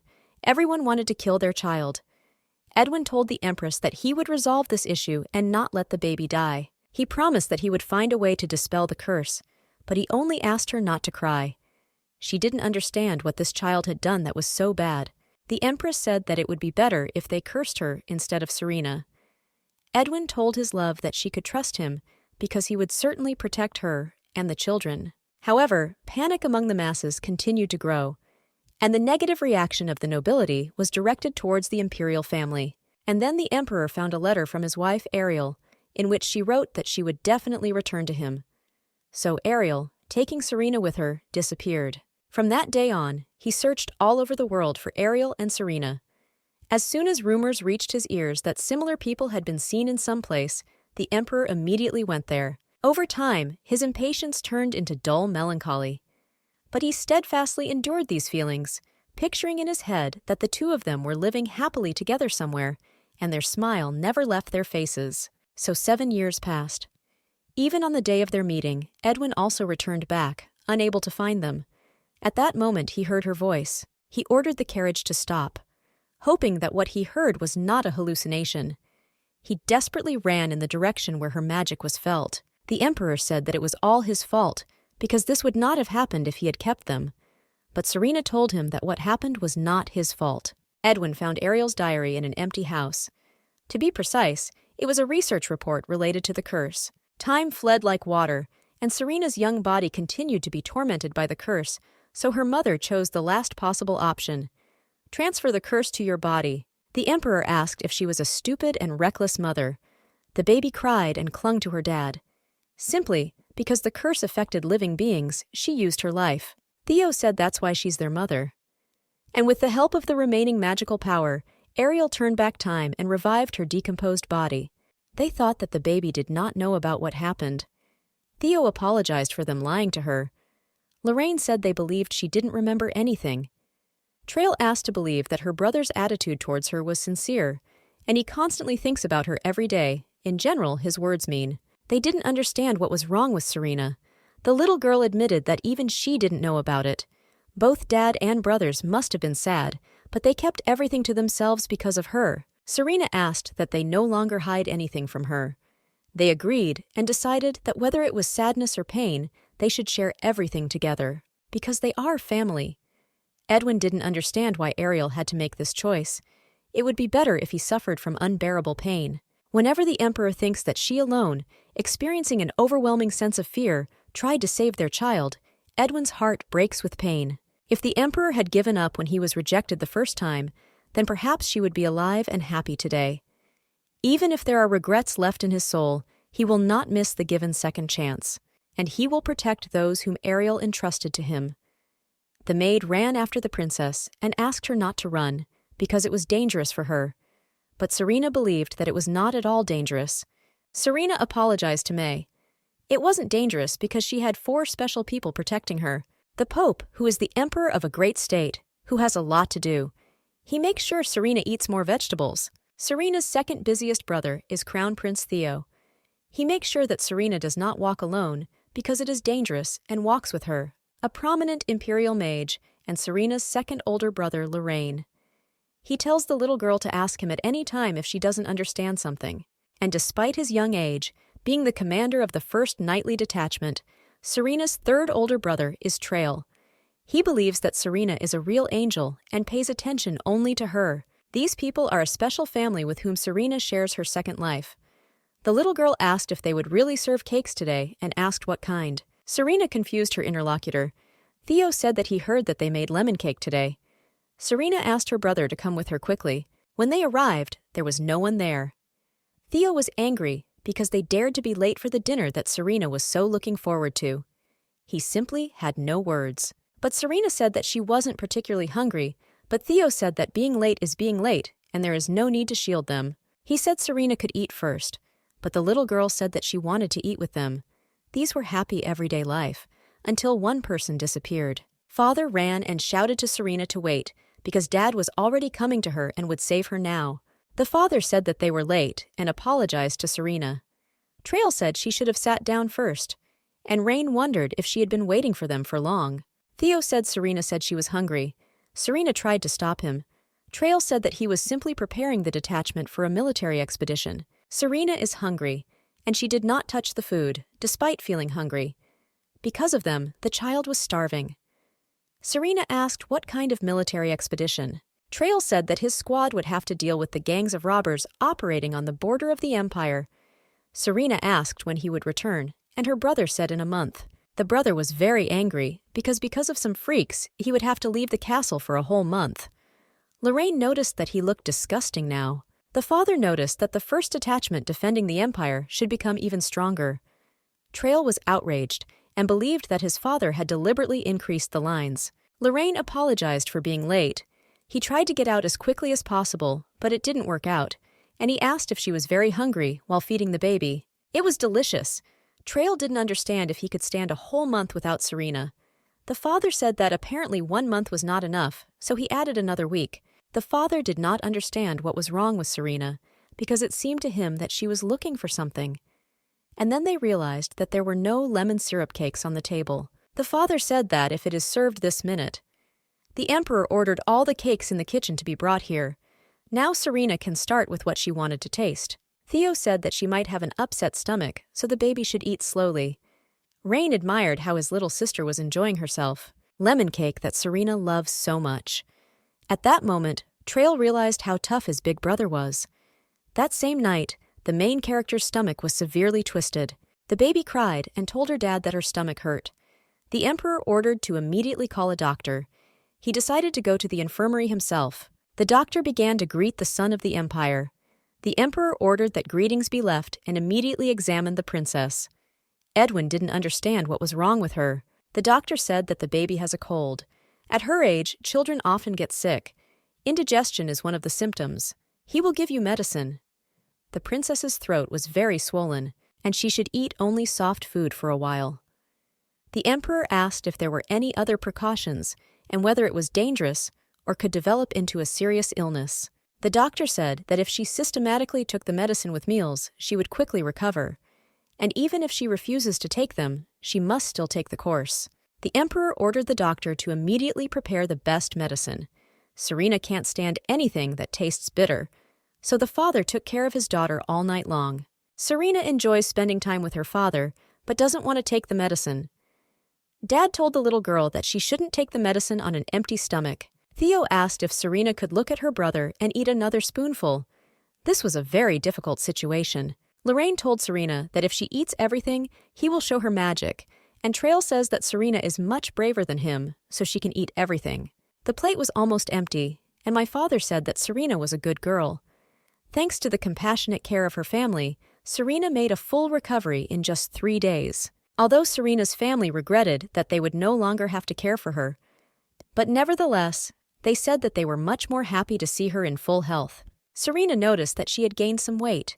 Lorraine said that they had big problems because the baby was becoming more and more beautiful every day. But Serena denied it and said that she was not beautiful. The emperor asked what he was hearing because she was beautiful. Theo noticed that this time his father was absolutely right. Trail also agreed and added that he also did not see anyone in the empire who was more beautiful than Serena. After all, she is beautiful both in face and in heart. The little girl said that she didn't know anything and ran off for a walk. The father told Trail to go for a walk with her because he would soon have to go on a military expedition. The guy asked his father if he liked to bully his son at that age. Edwin only said that he would not be able to see her for a whole month, so he should not miss his chance. Trail said they could continue the conversation when he returned. He caught his little sister. While Serena was ill, Trail's departure date approached. Brother asked Serena why she hung her nose. Starting tomorrow, Serena won't see Trail for a whole month. Trail wanted Rain to get the video sphere up and running faster. Serena asked her brother if he would come back quickly and was worried about whether someone would hurt him. The guy said that of course not, because he is very strong and will return safe and sound as soon as possible. The fact that he responds with tears in his eyes only increases Serena's anxiety. The prince had to go to complete the final preparations. Trail said that whoever will win, and he will definitely take revenge upon his return. The little girl asked again, but he only said that she couldn't catch a cold again. Therefore, the baby should quickly go inside. Serena said that she would like to go out like today again when her brother returns in a month. Trail didn't understand how he could leave the baby here. He didn't want to leave at all, but he said that they would definitely take a walk. The prince turned to his father and brothers and said that they would still see who would laugh last and promised to return as soon as possible. And he noticed that he was capable of doing this. The man did not understand why a chill suddenly ran through him. Another thought that this military campaign would not be easy. Father asked Serena why she was sad. The little girl asked her dad if Brother Trail was strong. The father asked again. Dad said that although he was very young, he had already become a commander who was stronger than any other knight. Next after him is Theo. The little girl asked how old Trail was. Edwin replied that he was 15 and noted that you couldn't tell by his height. Theo and Lorraine weren't that tall at his age. Perhaps this was the result of Trail's desperate desire. Theo was telling Trail that it was time for them to finish their training, but the guy said that he could still do it. Theo said he was too young and didn't need to exert himself. Trail was very angry that he was not allowed to because his body was small. Trail said that he should grow up faster like his brothers and become stronger. Then he will be able to protect Serena and his mother. It felt like it was said just yesterday. Serena asked to talk about the other brothers too. The father agreed. Theo is now 19 years old. As crown prince, he was responsible for state affairs. He thought that he needed to quickly finish his work and go for a walk with Serena. The ceremony of his coming of age will soon take place. For Theo, this is both a joyful and sad event. Lorraine is 18. He studies magic with the wizards of the Imperial Palace. He thinks about what spell to show Serena. Among their family members, only Lorraine has a talent for magic. Sometimes, he also helps his father and Theo with their duties. And his daughter loves fruits more than sweets. The emperor is picky about food, so it is difficult for him to decide what he would like. Their conversation went in the wrong direction. Although walking in the fresh air is good for her, she feels she needs to engage in more active sports. But Serena is still too young to train. Dad thought it would be better to start with exercises to develop small muscles. Serena told her dad that his eyes were sticking together. Edwin told the baby to go to sleep quickly. Serena said goodnight to her dad. Everything was ready. Trail thanked Raina, and Raina told him to be careful. Trail pointed out that there was really nothing wrong with caution. Theo noted that it would be very humiliating if the commander of the Imperial Knights suffered at the hands of a gang of bandits. The prince said that for him, the campaign to eliminate gangs was like taking a walk in the garden. Theo added that he would need to check the scratches on Trail's sword. The father said he hoped Trail would return without any embarrassing injuries. Trail asked his father not to say such things. Trail told Serena that her baby brother would be back soon. Serena turned to her dad. Trail asked again. The little girl told her brother to take care of himself and eat well. She couldn't cry, because if she cried, then Trail. The little girl asked him to come back quickly. Trail asked if she could look at him, but the little girl was in tears. Trail added so that Seren would not forget that she promised to walk with him when he returned. And soon he will be home again. Serena promised that she wouldn't forget. Trail promised that he would rush back like a bullet so that the baby should not cry. Trail kissed his sister. Everyone was in complete shock. The guy said goodbye, and the entire detachment left the Imperial Palace. When you're sad, sweets are the best solution. Serena said she would happily eat it. Father asked Serena to eat slowly. He couldn't believe Serena was crying because of that brat Trail. Father thought that he, too, had to pretend that he was leaving somewhere. Theo asked if his throat was dry. The father did not understand what excuse he could come up with. Lorraine said that he was full just from watching Serena eat. Although Trail promised to return safely, Serena would also like to help him somehow. The servants told the princess that if she was overcome by anxiety, she could write a letter. But Serena didn't know if he would like it. The maid was sure that His Highness would be very happy, and perhaps, having seen the letter, he will even return faster. Serena told May that she needed paper and a pen. May was glad to see that the princess had regained her spirit. This will be Serena's first experience. The father came and told his daughter that he had heard that she was writing a letter to Trail. The father considered Trail a brat and did not understand how he dared to receive a letter from Serena before his father.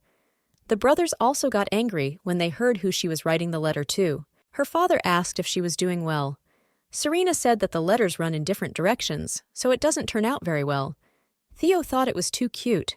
Dad asked what Serena thought about practicing letter writing. She asked again, and the brothers now understood what his goal was. Edwin pointed out that if it was hard for her, then she didn't have to do it. Serena said it wasn't difficult, but her handwriting looked strange, and that's why she was a little confused. The Emperor assured the little girl that the sincerity that lies between the lines is important in the letter.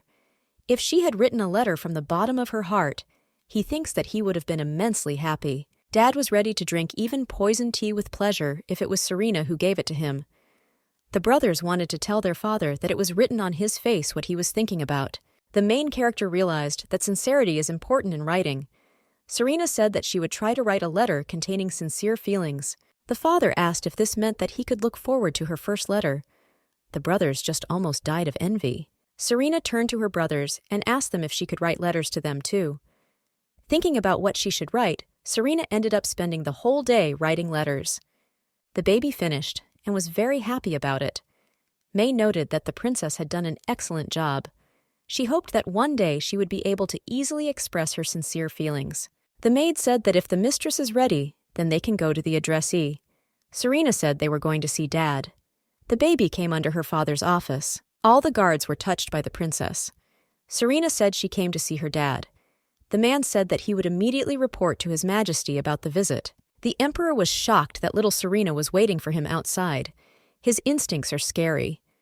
The little girl handed him the sheet. Dad asked if she had come this way to give him the letter. Serena said that she wanted to give it to him as soon as possible and apologized for the distraction. Dad said that there was no need to apologize and he had just freed himself. The father suggested that the little girl not stand here, but go inside, drink tea, and read the letter. Serena's level of embarrassment immediately rose. The little girl said that she would go for a walk in the garden and come back. She told Dad to be sure to read her letter all alone. Edwin was very interested in what she even wrote in the letter. The letter said that she loved Dad. The father broke free and ran after her. He grabbed the baby and said that he had the same feelings for Serena, and he loves her so much that it cannot be expressed in words. Dad asked her to keep their conversation a secret from her brothers. Serena agreed to this. After that day, Serena felt warm in her soul, as if she continued to be in her father's arms. The days in the imperial palace flew by at incredible speed. So a whole week passed since Trail left. The maids did not know what to do, because the princess looked more and more gloomy every day. They asked the little girl where she would like to go for a walk today. The little girl said that she wanted to go to the Palace of the Sun. The main character did not want to think about the fact that the letter did not reach its addressee. Or maybe Trail is too busy, so he doesn't have time to write her back. Serena missed her brother Trail. She heard children's voices.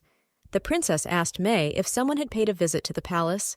The maid reported that Archduke Sparado had arrived at the palace. The princess said that she heard children's voices coming from the other side. May said that apparently the Archduke's children were there and noted that he had a son and daughter the age of the princess.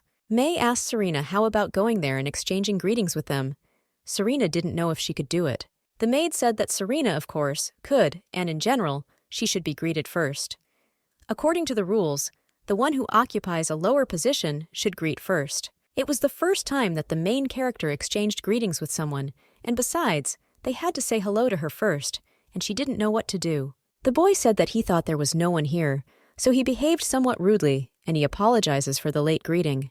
The boy greeted the small star of the empire and said that his name was Jay Sparado, and next to him stood Fox Sparado. Serena knew she needed to introduce herself too. The little girl barely said that she was Serena Rabin Levishon.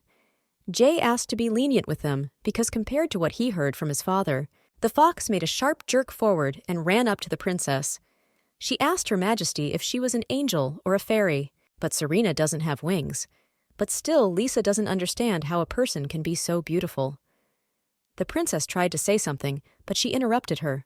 The girl said that the princess's eyes shine like dew falling on green leaves, and her hair is probably like that of the spring fairy.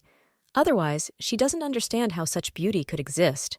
And besides, Lisa even smells the floral scent emanating from Serena's body. Jay asked Lisa to stop. The fox did not understand how she could calm down when she was next to such indescribable beauty. The girl said that the princess was perfect from head to toe. Jay apologized to the princess and added that Lisa is not yet good enough at maintaining etiquette when communicating with strangers. Serena tried to say something, but she was very shy. The fox was very interested in what Her Majesty was saying. The princess said it was nice to meet you and ran away. Jay told his sister that because of her, the princess was scared. The fox said that she couldn't help it if the princess was so beautiful. The guy said that her habit of throwing herself at everything that needs to be corrected perfectly. Jay definitely heard that she was 12 years old. The Archduke asked the children if they had looked around the palace. It was an incredibly beautiful place. The children said that they briefly crossed paths with Her Highness the Princess and also greeted each other. The Archduke was surprised. The boy said that he heard that she was 12 years old, and Dad replied that now she must look younger than her peers. There are certain circumstances for this, and the father would like them to become good friends with the princess. Usually the father is indifferent towards other people, and Jay wonders why he behaved differently now. The fox told Dad that she really liked the princess, and she added that the princess would be present at Miss Chelly's tea party, and she would also go there. The father noticed that the baby was breathing too unevenly for beautiful people. The fox confirmed this and said that the father was not the least bit handsome. His body looked scary. The father said that even though his appearance was not ideal, but thanks to him, such works of art as the two of them were born. Lisa said they were works of art by Mom. Her father asked her not to scream because she was becoming terribly ugly. The fox said that seeing how petty he was, she realized the difference in his character and the princess. Contrary to rumors, Her Majesty the Princess is completely different from what Jane imagined her to be. She is a member of the imperial family, but it is unclear why all her emotions are clearly written on her face. Serena assumed that she would now burn with shame. All this embarrassed her greatly. However, she should say hello. A princess who is the same both outside and inside. She was an interesting person for the son of the Archduke. Jane was very curious if he could get to know her better the next time they met. The fox didn't understand what they found funny in this story. She took her mother's word and came here specifically. But there isn't even a princess here. The woman said that she knew that the missus had also sent an invitation to that princess. The princess who was cursed disappeared and suddenly appeared completely healthy again, although voices are heard that the curse has disappeared thanks to the love of God. However, in parallel, there is a rumor about the empress, who was caught causing harm to others and took her own life. As a result, the curse was dispelled. The fox was angry because they were whispering behind their backs, as if the rumor was really true. They were vile creatures. The princess immediately refused. It seemed to the girl that at this tea party the princess, who had suffered such hardships, would be able to find consolation. But apparently she went too far. Others considered Miss Chelly's kindness to be the most kind, and did not understand how the princess could refuse such a friendly gesture. They asked Miss not to take her refusal so seriously. Chelly said she was fine. One of the women said that perhaps the princess simply lacked manners, since she grew up in a peasant family.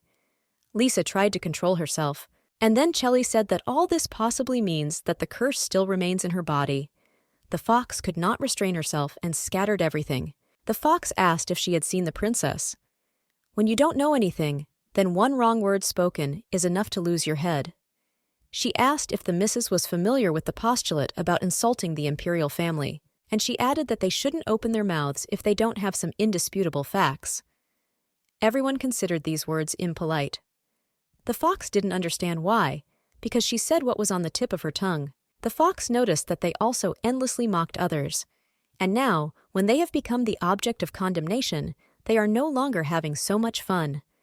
The girl asked not to invite her again, otherwise next time it won't be a teacup that is broken.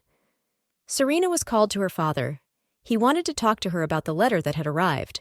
The little girl thought about it and suggested that perhaps Brother Trail had finally sent an answer. Serena was forbidden to run fast. The little girl burst into the room and said that she had been informed that a letter had arrived. The girl was very scared when she saw another person in the room. It was the Archduke. He was surprised that Serena called him Dad, and Edwin told her to quickly enter the room.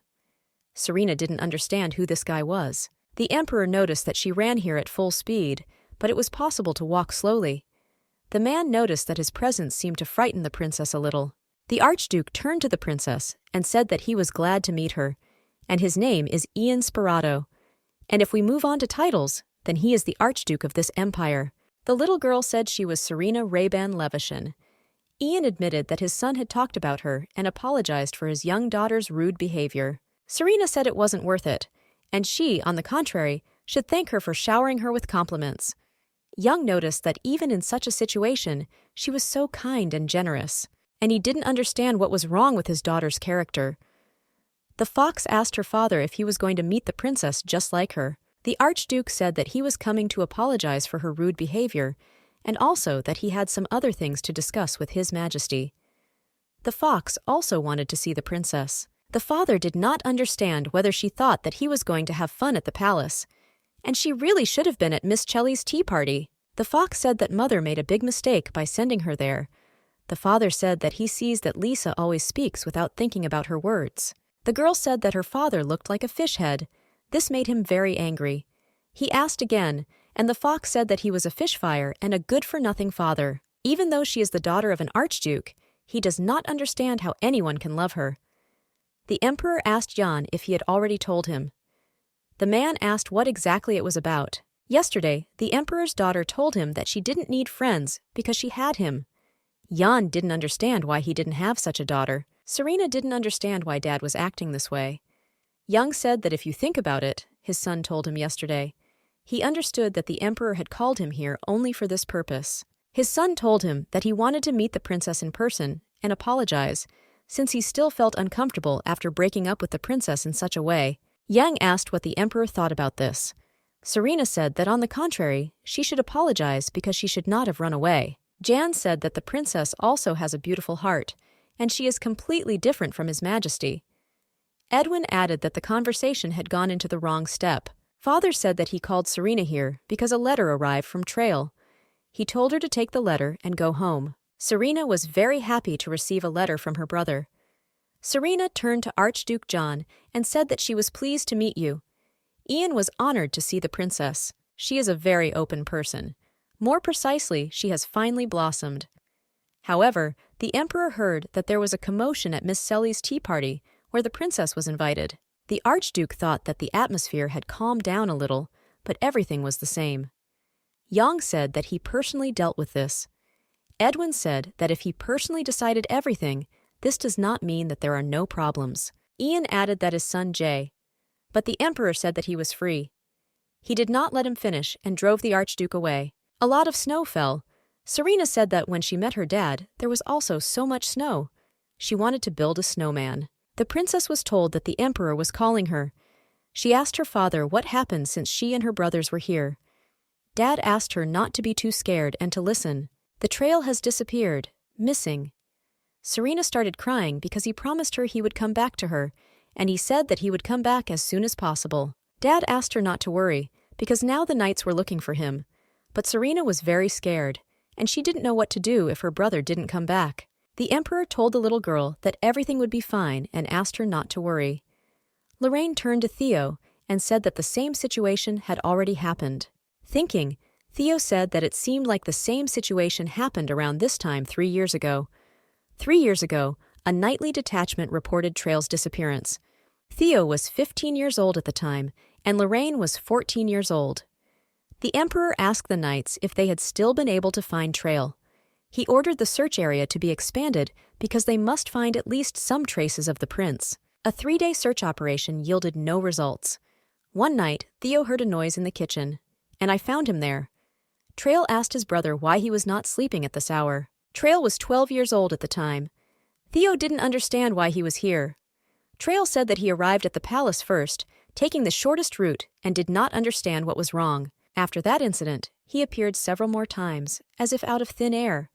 So safe and sound that Theo even considered his excitement completely groundless. Her father assured Serena that nothing bad had happened because it was not someone else, but Trail, and he will return to them as if nothing had happened, as I always did. Theo asked his father if Serena had fallen asleep. Dad said Serena cried for a long time and then fell asleep. The emperor asked how the search was going. The trail disappeared near the forest, and it seems that he moved, covering his tracks with his own hands. Edwin asked if he was safe, but Lorraine said that it was unknown, and added that there was a blizzard now, so it would be difficult to find any traces. Theo didn't understand whether he was really avoiding meeting people, because there was no progress in the search operation either. Theo didn't understand why people deteriorate so much inside. The father added that they needed to increase the number of search party members. Lorraine told his father to give Trail a good whack when he returned. Theo said he would slap Trail up the back of the head with his own hands, for daring to make Serena worry. The father himself noticed that this time he could not turn a blind eye to his actions. More snow fell. Serena didn't understand if everything was okay with Trail. Serena decided that she needed to think positively and be only positive. May asked Serena what she thought about serving lemon Madeleine for tea today. Lorraine noticed that even now she is so cute. Serena went for a walk today. Their sweet little sister is waiting so patiently, but it's not clear what Trail is doing. Rain asked Theo if he really would give Trail a single slap on the head. Theo just broke his hands. Rain told him to breathe. Serena didn't understand why her brother hadn't returned yet. The place where they walked with Trail was completely covered with snow. Serena recalled how they walked there together, and Trail asked her if she would walk with him again. And now she just cries for her brother. 3 days before Trail went missing, the knight asked the commander if he was glad that they finished the mission earlier, as he wanted. But there was something wrong with Trail. Trail said he promised to come back soon. He ordered the deputy to lead the detachment to the village and wait for him there. The deputy did not understand why the commander so unexpectedly ordered them to leave first. Trail thought he killed everyone, but someone still survived. From dark sorcerers. The deputy could not believe that this kid was a dark sorcerer. Trail said that if he did not return by midnight, then they should be the first to move to the imperial palace. The knight asked the commander to be careful. He may be small, but the deputy is not going to show leniency towards people like him. Trail said that if someone survived, then he sees no problem in destroying the root of evil again. This little guy was able to block such an attack. Trail found it hard to believe that this kid had combat experience. Trail ignored him because he was still a child, but if you look at what he is capable of. Trail asked how many he had already managed to kill, but he denied everything. Trail knew that if he touched this black stuff, he would be eaten. It was a familiar trick for Trail. If you get inside, you're done for. The deputy said not to stop and turn around.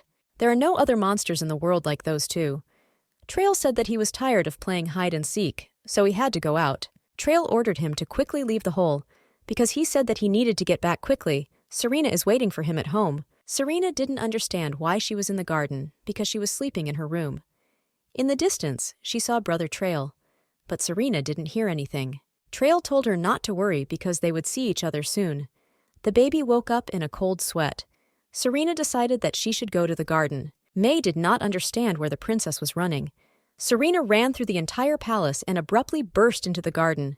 There was no Trail there. Serena started crying because Trail told her that he would be back and they would see each other soon. Serena began to fall. The prince asked if Serena had come out to meet her brother. Trail caught the baby. It was the smell of the wind that she missed so much. Trail said he's back. Trail didn't understand what was wrong with Serena.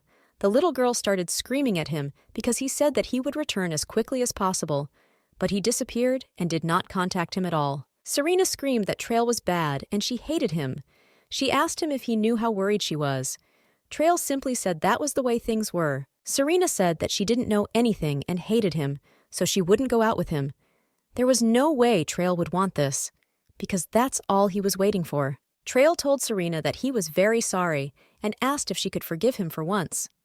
The brother asked the little girl not to cry because she already knew that he was an idiot. Serena said that if he does this next time, but Trail said something like this won't happen again. And at this rate, Serena is going to catch a cold, so they need to go inside.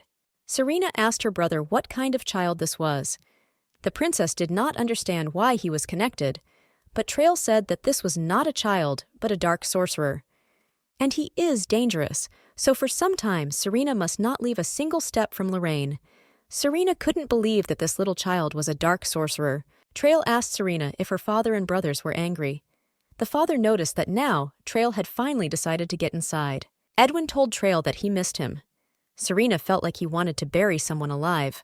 The father asked to take Serena in his arms. Trail thought about just running away. He didn't want to give Serena up.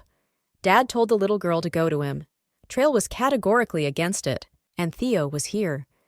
Trail understood that he should under no circumstances turn back. His elder brother could not sleep a wink for a moment due to anxiety. He was full of rage and fatigue. Theo asked Trail if he liked the walk. Trail asked them to stop because he was late because of that bastard. The father asked if this was the very circumstance he was talking about. Lorraine asked Serena to look at him and added that from now on, she had better not turn her head towards adults. Trail asked for leniency towards them. The father said that he listened to all his excuses.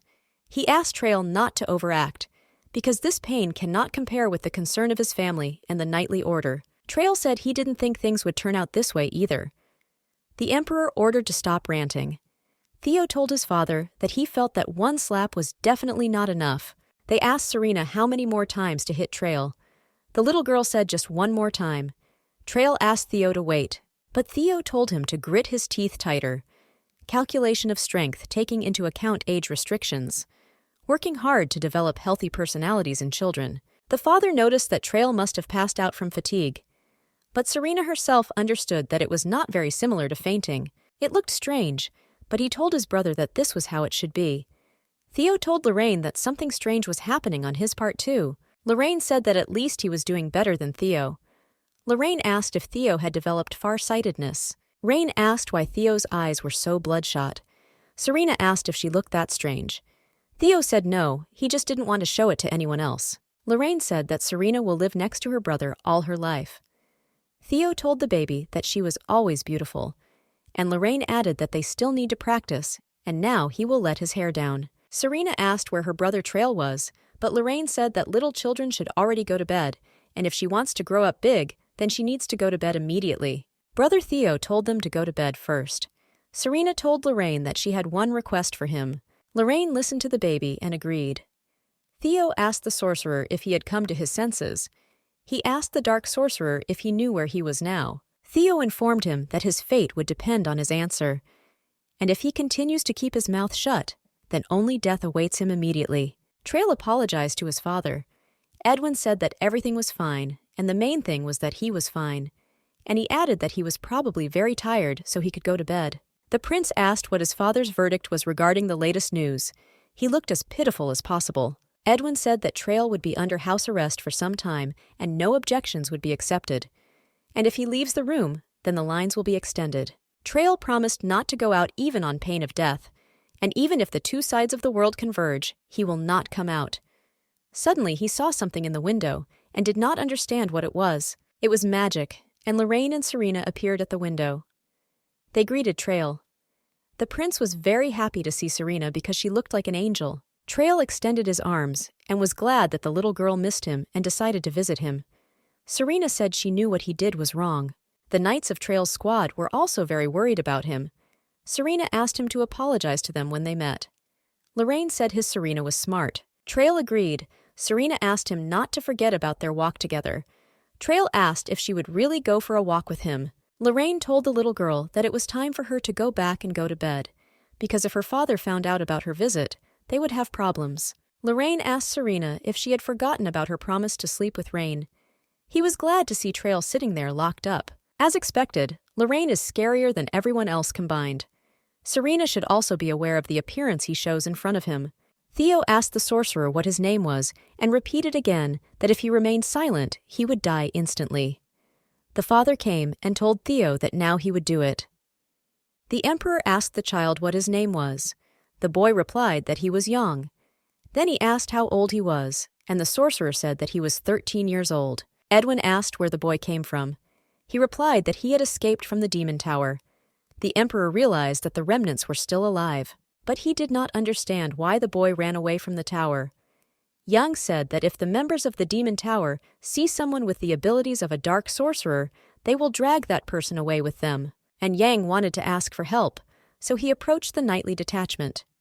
He had heard that the demon tower could not disturb this place, and he is satisfied even with the fact that he is in a dungeon, and Ian simply asks to spare his life and leave him here. Theo said that if what was said was true, then you can look at his memories. He called for Lorraine. He immediately teleported away. Rain repeated once again that he had already asked not to involve him in this matter. The emperor said that he wanted to find out the memories of that child, and he needed Lorraine's help. Lorraine said that his father knows very well that he is not as rational a person as he and his brother. And even if the dark sorcerer is a small child, he is still consumed from within by the desire to kill him. Theo spoke that they need this child's abilities to protect Serena. Lorraine didn't understand what use such a boy could be. Father said that perhaps they could find another way to get rid of the curse, different from the path of self-sacrifice that Mother chose. Lorraine said this was the last time he would help in this way. He put his hand to his forehead and began to look. His memories from the past are not pleasant. The prince did not understand why a 13-year-old boy had such a meager number of memories. At the age of 5, he was taken to the demon tower, and then they subjected me to biological experiments and various tortures. Having awakened the powers of the dark sorcerer, he, on the orders of the tower, destroyed several villages. The emperor asked whether he himself had obeyed, but Lorraine said he was forced into it, and there is a magic seal engraved on the neck that automatically explodes when resisted. Edwin asked why he came to Trail. Hiding in the shadows, he escaped from the tower and began looking for someone who could help him, and Ian saw Trail during the raid and decided to contact him. Subsequent events are known. He fainted after a big fight, and he destroyed the seal. That side considers the child dead. The father said that Rain had done a good job, but Lorraine only said that he would not heal him. Theo asked his father if he had made a decision. Edwin ordered him to be taken to the room, and surveillance began. Lorraine didn't know what to do with the fact that his Serena was beautiful even in her sleep. The bastards from the demon tower set a similar mark on young children, but he managed to make it all this way undetected, although he had a magical seal engraved on him. The nature of his power is different. This is the reason that he was able to escape without falling under the sworn surveillance. If you do research, everything will become clear. But now Lorraine is busy watching her sleeping little sister. Serena was simply beautiful. But suddenly, Theo burst into the room. Lorraine asked him if he was in his right mind, because he almost woke up Serena. Lorraine didn't understand what exactly had happened since Theo even began to stutter. Theo asked him to judge objectively and calmly, and he asked what would happen if an ordinary boy met Serena. Rain asked if he was asking because he really didn't know. Rain said that he would fall in love with Serena at first sight. Theo said that this meant that a similar problem could arise if that sorcerer protected Serena. Lorraine didn't understand what was happening, and Theo said that his father had not appointed that sorcerer to be Serena's bodyguard. The Emperor was sitting in the room with that boy, Dark Sorcerer, the one who made Serena experience such pain that it is impossible to forget, the creature that took Ariel from Edwin. He must disappear from the face of the earth forever, and the Emperor thought that he should kill him, until the moment when the most precious thing in life is taken away from him again. The boy began to ask for forgiveness and apologize for the fact that he was the only one to survive. Ian started crying and calling his mom and dad, saying that it was all his fault. The boy saw his father. He told his son that everything was fine and that he should continue to sleep and stop crying. The Emperor understood that he too was not much different from those bastards. He turned to Ariel and said that this place, where she no longer exists, is filled only with lost emotions. After all, that curse was not completely dispelled. Lorraine Redneck is sure that that child cast a curse on his father, since he did this. Theo said that he was nearby and did not notice any signs of anything like that, and he added that the father's decision was quite logical. Theo noticed that it was already late and suggested continuing the conversation tomorrow. Lorraine asked Theo if he was going to sleep here too. He said that there is an outsider in the Imperial Palace. He, as the eldest son, has a lot of responsibility, so he must look after Serena. Lorraine said nothing special would happen, and even he decided to use this as an excuse. Theo told Lorraine to just go to bed. Lorraine thought that for Serena's safety, he should be used as a bodyguard. Ian asked what he wanted to tell him. The prince said that he destroyed the magic seal that was on his neck, and now he is in the Imperial Palace, so he must behave appropriately. The gentleman said that now he will tell you about the daily routine. In the morning, he will practice fencing under the guidance of the third prince, and in the remaining time he will study academic knowledge and etiquette. And at night, he and Lorraine will explore ways to remove the curse. All this is done for the sake of the person he will have to protect in the future. Ian asked what they were talking about. Lorraine said that in exchange for him staying here, he would need to become a shield for that child. He has no right to refuse. Young said that he had no intention of refusing, and he was just wondering who the person he would have to protect was. The child he will have to protect is Lorraine's younger sister. The only princess of the Empire is Serena, and Ian must try until he loses consciousness to prove that he is worthy to be near her. And he should know that rain doesn't kill as easily as those idiots. If he suddenly dares to commit some ridiculous act, then he will not die, only lose both arms, and will live out his life in torment. Therefore, from now on, Ian must be a good boy. As soon as Trail's punishment is over, he will immediately begin training, and until then, Ian can gain strength. A safe place where he wouldn't have to starve or kill anyone. And even if it is used and thrown away, it will be done to protect someone. Ian was quite happy with everything. The misunderstanding needed to be trained since he would become Serena's bodyguard in the future. It is Trail's responsibility to make a knight out of him. Trail did not understand why, immediately after the end of his sentence, they hung ballast around his neck. Lorraine said that this was his father's order.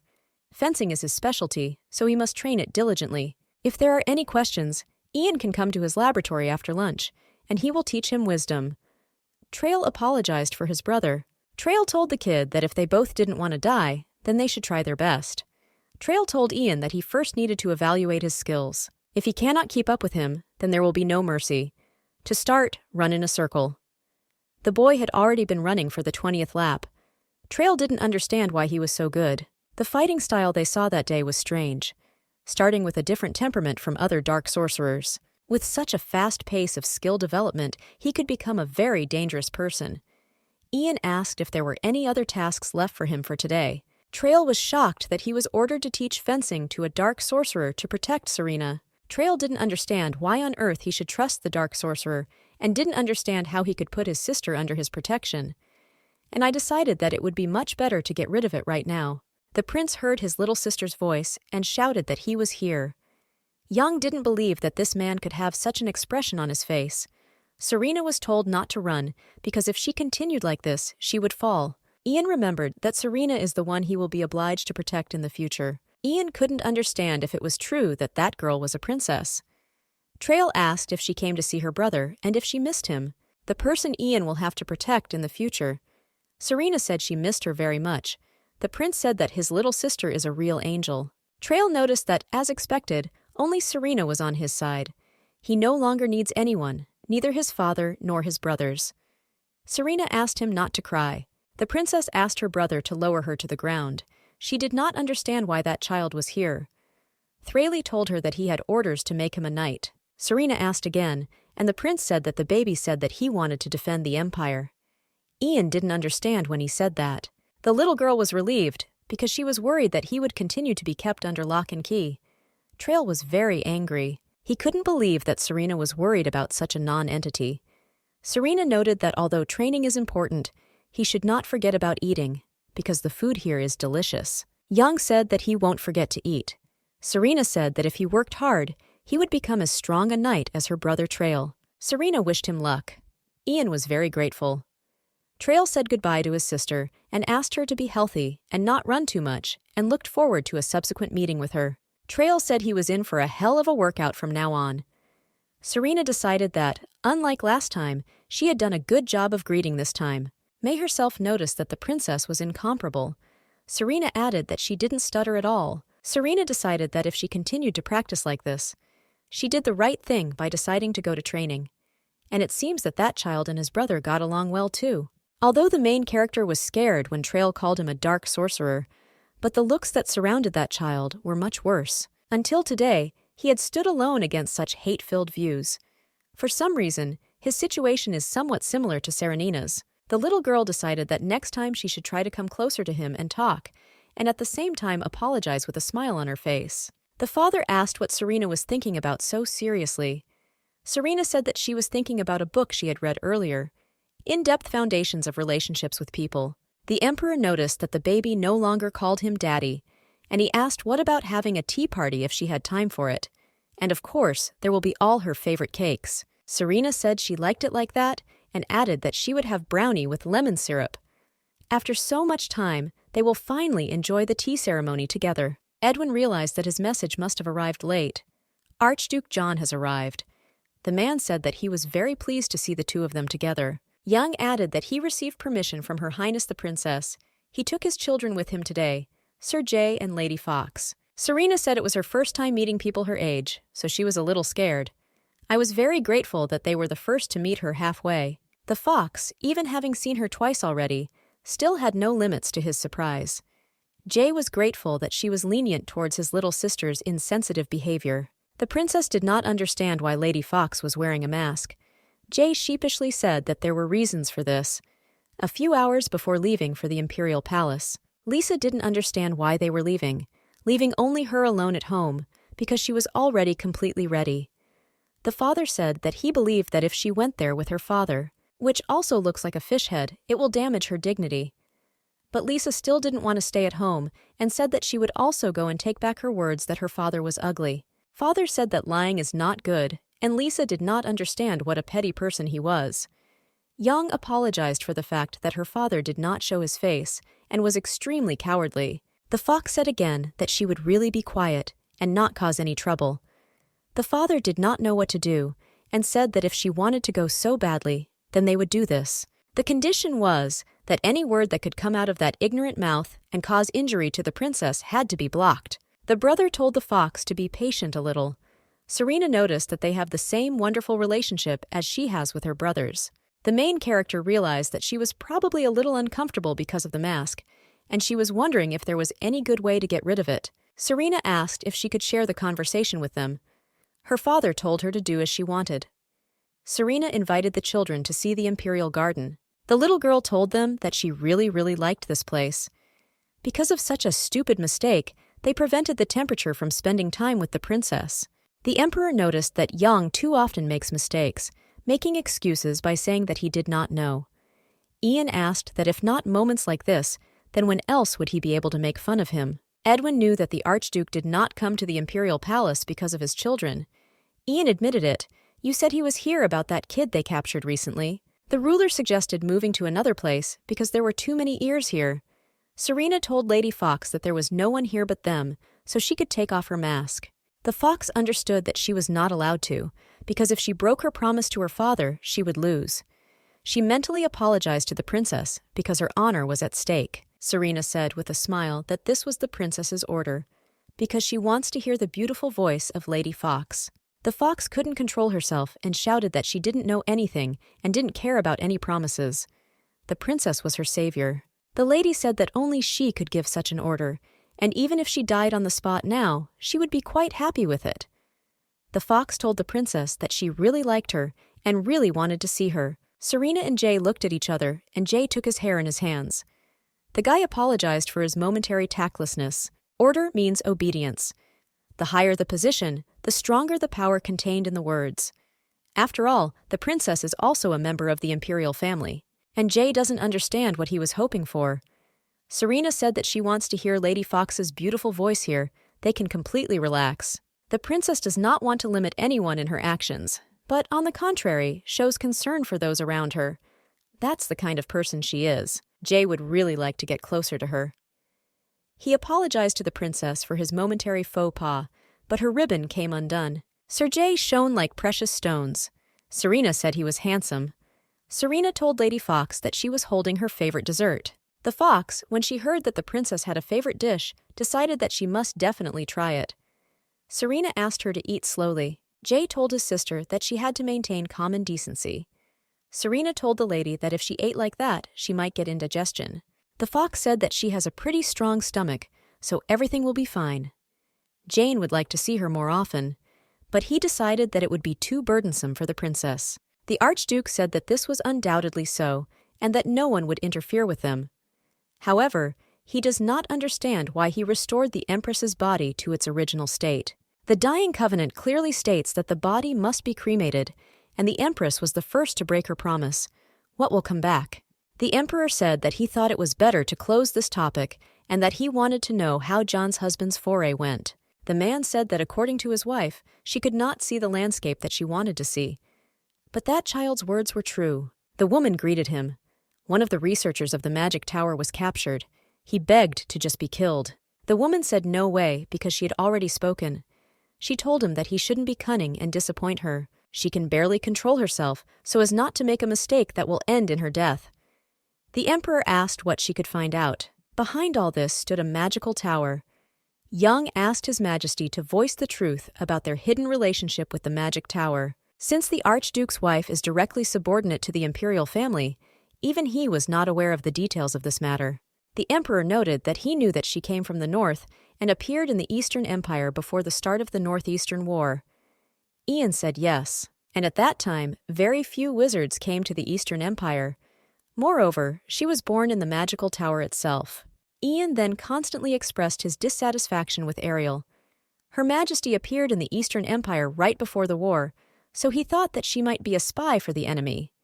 Thanks to the efforts made, only John and his wife know about her past. However, it is impossible to give a logical explanation for the magical tower possessed by Her Majesty the Empress just because she was born there. Although the place of birth and the possession of strong magical abilities have a direct connection with this, but besides everything else, she was the next lord of the magic tower. This surprised Yana, but now he understood why the magic tower behaved this way. The two of them are truly a match made in heaven between cheating spouses.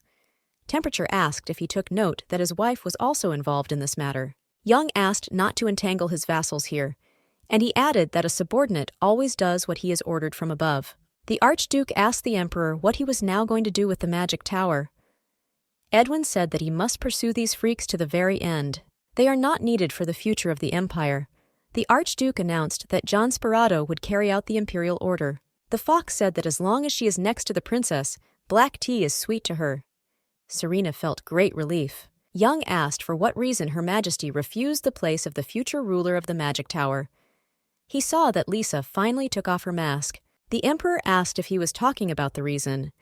The Archduke said that the place of the Lord of the Magic Tower is the most important desire of any wizard. Edwin recalled how Ariel told him that if someone dreams of getting this place, then he has problems in his head. The Emperor himself was surprised by her words. Ariel said that she does not know what the world outside the imperial palace is like for their handsome crown prince, but outside the same piece of bread or flour is extremely small. But this is exactly what her heart yearns for. After all, this is exactly what the girl she saw for the first time in her life gave her. She remembered how natural and radiant her smile was when she shared it with her. At that time, the Empress was exhausted because of the tower. But thanks to this child, the world began to look different.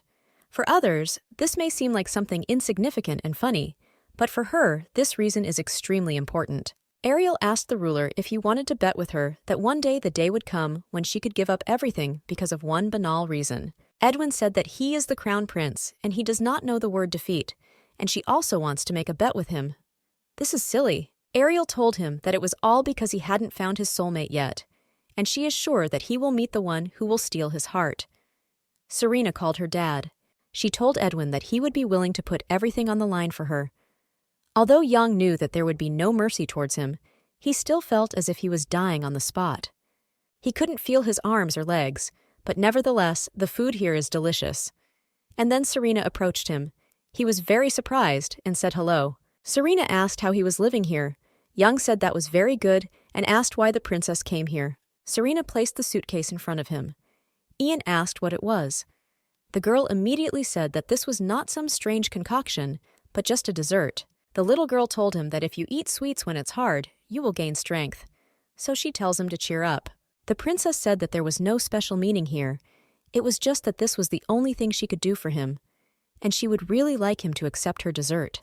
The boy did not understand whether he had the right to accept such mercy, and then he decided to give it, tripped and began to fall right on the princess. Ian immediately started apologizing and asking if she was okay. He said that he had made a huge mistake and asked for forgiveness. Serena asked if he was okay. The guy asked the princess if she had hurt herself anywhere. He didn't understand what she meant at first. Serena said she has a strong body, so he doesn't have to worry. Serena said that it was more important that he might have been hurt, so they should call a doctor. Young said that everything was fine and she could ignore it. The cake fell to the floor. Serena was upset, but Ian said that there was nothing wrong with it because he could eat it like that. Serena asked him to wait because this cannot be eaten. It's okay because Yang is used to eating food that fell on the ground. It was delicious. The princess believed that one should not get used to something like this. Serena said not to dare to eat anything that fell on the ground from today on. The lady took this cake and said that it should not be eaten and added that she would bring a more delicious dessert. She promised to come tomorrow and said goodbye. Jan was surprised that they would be able to see each other again. And then he realized that he didn't even understand what he was hoping for. Theo was very angry. He didn't understand how he dared to drop the food that his little sister brought. He continues to be nervous about him. Serena decided that tomorrow she could take the cookies to him. The father did not understand who the baby was talking about. She said it was about John. Because the dessert she brought today fell, so it wasn't a very pretty situation. Trail didn't understand why she brought dessert to this brat. He was completely alone, so she worries about him. But he is a stranger whom she does not know at all, and for some reason she worries. It seemed to her that Ian's life was not as easy as hers. Serena said that seeing Ian try his best made her want to do something for him. But Trail told her not to interfere with him because he could handle his own affairs. Serena didn't understand why Trail was acting this way, and she also wants to help him somehow, just like dads and brothers do. She didn't understand why she couldn't. She called Trail too selfish. There's a plug in every barrel, and he has no idea what caring is. And she said that she would not say a word to him again. Trail asked Serena not to run away and not to leave her brother. Theo was sure that the bastard had definitely bewitched Serena with a curse. Lorraine agreed with this too. My father was not happy either, but he just silently watched all this. Serena asked May if she thought she was too harsh on Trail, but the maid didn't think so. She assumed that His Highness was a little jealous because she was too dear to him. But Serena didn't understand why he should be jealous. The maid said that people are sometimes hurt by the fact that they have to share their loved ones with others. The more lonely a person is, the more upset he becomes, when the one he cares about cares more about others. Now Serena understood Trail's true feelings. Trail didn't understand what he had done wrong. Trail thought she was counting on him to apologize first, but he decided not to. Someone knocked, and Trail let him in, but he didn't want to see anyone right now. But then he heard from the servant that he should then tell the princess to return to her chambers. The prince was immediately delighted when he saw Serena. The little girl asked her brother to accept dessert from her. He asked what it was, and Serena said it was a gift as a sign of reconciliation. Trail was surprised that his little sister was giving it to him. Serena said that he was more precious to her than Ian, so she chose her favorite dessert for him. The girl asked her brother not to be jealous. Trail happily said that he also loved lemon cake, and added that it was more valuable to him than any dessert in the world. The brother apologized to Serena for angering her then. The little girl asked if he would be offended anymore. Trail promised he wouldn't. Meanwhile, Lorraine asked Ian what curse he could cast. The boy said that he could cast a curse that would turn him into ashes, anything living that it touches.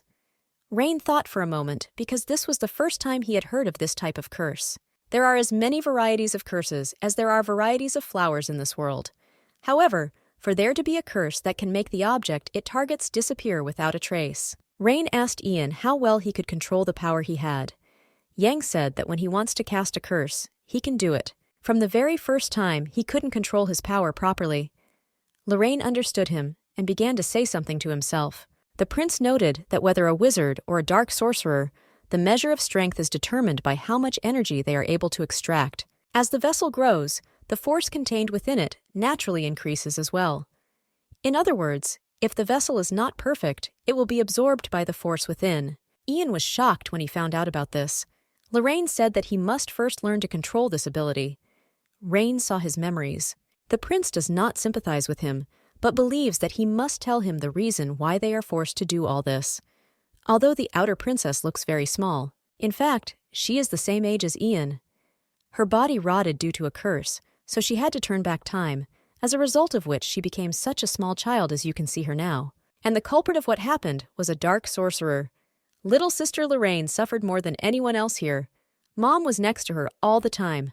The baby was in pain, and in great pain. Rain personally observed all this and apologized to the baby. He cannot forget for a second what happened that day. Mother turned back time to save little Serena, but the cost was too cruel for her. The child had nightmares every night. The pain that should have disappeared is etched in my memory. The main character was scared and in great pain. Dad was nearby and told her that everything was fine. The emperor asked his daughter not to cry because it was just a dream and the pain had long since subsided. Seeing strangers, the princess immediately hid. Lorraine invited Serena to go into the garden with him to admire the flowers, but the baby did not want to. Their little sister has changed dramatically in a time they know nothing about. Now it has barely begun to bloom again. Now Ian understood why they looked at him like that, but he did not understand why the princess was so kind to him. Lorraine only added that that's the kind of person Serena is. She treats everyone equally without any discrimination. And now he must understand how difficult it was for them to make the decision. Therefore, Young must also try his best, both as a dark sorcerer and as a knightly apprentice. Ian himself understood this perfectly well. In the morning, Serena came to Ian. She greeted the guy and held sweets in her hands. She said that these cookies were not as beautiful as the dessert she brought last time, but they are very tasty, and the guy should like them. Ian was very grateful. Serena asked if he had any favorite sweets, because she could bring anything. Young said that he was quite satisfied with what he had already been given. He told the princess that she no longer needed to do this. Serena was very surprised and asked again. The main character knew that Ian shouldn't feel guilty. Ian wanted to say something to her, but the little girl interrupted him. Serena invited him to meet here tomorrow at the same time. Ian was shocked. The princess said that she would come again, so he must be here tomorrow. Ian tried to say something, but Serena wouldn't let him do it.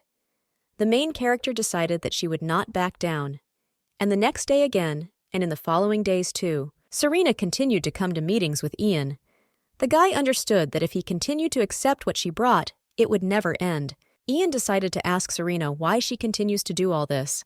The guy asked if she knew that he was a dark sorcerer, but the little girl knew it, and she understood that he was dangerous. Young said that not so long ago he lived in a magic tower, and in order to escape, he abandoned everyone who was next to him and got out alone. Before he could escape, he destroyed innocent dimensional inhabitants, casting a curse to keep himself alive. Ian, he wiped out more than one village from the face of the earth and couldn't even count how many people he killed with these hands. The guy asked how he looks in her eyes now. He asked if she still felt pity for such a killer, like him. Ian said not to try to get close to him anymore. The guy decided that he had no right to what the princess presented to him. But even while eating, he should not forget about what happened. If anyone gets hurt again because of him, Yang said that he does not need what the princess gives him. This is burdensome and makes him feel extremely uncomfortable. Serena was very upset because she wanted Ian to be as comfortable as possible here, but she was too carried away by her obsession. The princess began to apologize to Yang and said goodbye. After that meeting, the princess did not come the next day or the next week. Theo asked Serena why his little sister looked so dejected. Serena asked her brother if that boy really killed people. The baby didn't understand why Ian told her not to come close to him. Serena assumed that she had offended him in some way. Theo asked his sister if the boy told her that he killed someone. Serena confirmed that he killed the villagers. The prince told his little sister that what he said was true. However, Young's family was taken hostage, so he had no choice but to obey unquestioningly. The magic tower did this in order to test his abilities. Ian was subjected to all kinds of torture and experiments and lived in a tower like a slave. Theo asked her sister if her mother had told her about what the magic tower was. The little girl denied it. The brother said that in this case he would tell about her, because now she should have such information. The magic tower is not part of any country. A bunch of arrogant bastards who think wizards are the navel of the world. For the sake of your knowledge, they don't mind killing or experimenting with living things. For them, wizards from other countries are an obstacle. As the number of talented people increases, their position becomes more precarious. Therefore, among their opponents, they most of all did not want to see their mother, who bore the title of Archmage. Mother had enormous power. The magic tower tried everything they could to take Mother to themselves, but with every attempt they had to face powerful countermeasures from their father. In addition, they were going to prevent the marriage between father and mother. Eventually, war broke out. The so-called hostilities between the Empress and the magic tower. The war ended with the victory of the Emperor's family. The defeated ones decided to use the shadow side to increase their strength. The so-called dark sorcerers. They turned children into murderers for their own benefit. Serena remembered Ian. The girl said that this was too much and did not understand how they could even do something like that. Theo said that those from the magic tower have no idea what moral standards and etiquette are. The fact that that boy, being in such a place, was able to remain sane is a unique case. Serena still found it all strange and didn't understand why he was so stubbornly trying to avoid her. Theo took his sister's hand. He told her that Yang was simply afraid of harming her because he was unable to control his power, so he had no choice but to behave like this. Serena threateningly asked if he knew about her curse. Theo said that Ian knows about everything, but all this is done for her own safety. At the same time, Theo asked Serena if she wanted to try the cake. The main character felt great relief because he didn't say that because he hated her. The fox told her brother that she would never be able to give in to him on this issue, and she said that she would take away the opportunity to spend happy hours with the princess. She decided to be a righteous thief. Jay told his sister that she was crazy. But she was crazy to begin with, and he misspoke a little. Lisa was very angry. The servant was wondering who would win this time. Jan didn't understand why he should ask about something so obvious. The fox said that she was going to have a serious talk with the princess, and she doesn't understand where her brother is trying to stick his nose. The lady said that if you look at the appearance of her older brother in comparison with her, he seems so beautiful and fragile. Feels like a little breeze is enough to knock him over. Jay said that it's true that a lot of people are confused, because he is much more beautiful than his younger sister, who looks like a bull from a bullfight, and he told her not to worry, because her brother loves her even with her looks. Lisa was very angry, but Jay said that everything was fine. The true beauty of a person is not outside, but inside. She also has gaps in her inner beauty. She's like a wild beast. In the East, there is a theory that if you eat wormwood and garlic for 100 days, you can become human. He asked if she wanted to try. The fox didn't understand how he even dared say something like that to his only sister. Jay told his father that at this rate, they would be late. The Archduke agreed. Lisa was very angry with Jay and told him to come back because she didn't finish. For Ian, this was very surprising, because they are brother and sister, but they do not have a single similarity. One, if something bothers him, deals with the problem in such a way that a mosquito won't hurt his nose. The other one uses her fists first. Recently, they began to quarrel more often because of the princess, and Ian assumed it was because they both never had friends. Jay told his father that he, too, knew that, as an older brother, he was being too childish with his little sister. And although he is a little embarrassed to talk about it, he would just like to see the princess one more time. Or rather, he, as a loyal subject of the princess, wonders if everything is fine with her, an unheard of incident. Still, there are times when he looks his age. Ian perfectly understands his desire to see the princess, which brought spring back to that cold imperial palace. Serena was very happy to see Archduke John. The little girl asked if he had come to meet his dad. Yang confirmed this and asked if he could find out where she was going.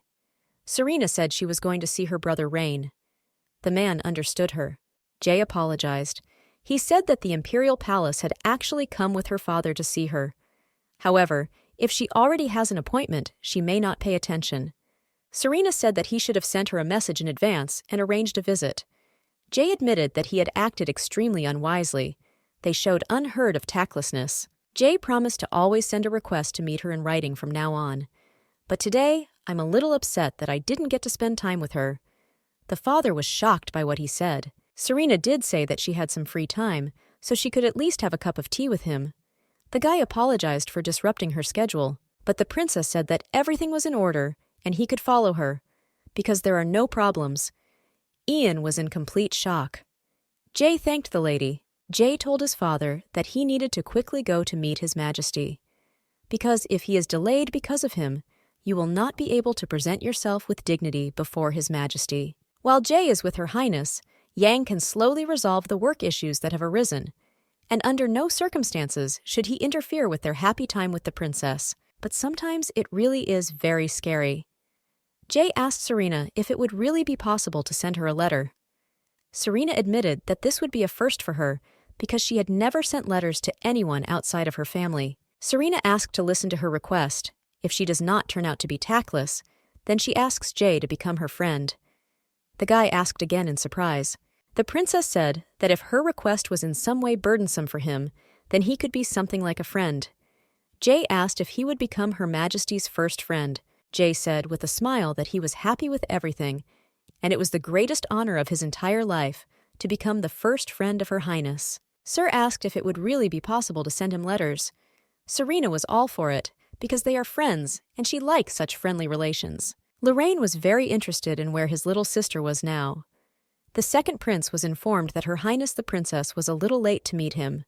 Rain hoped that nothing had happened to her on the way and decided to go check it out himself.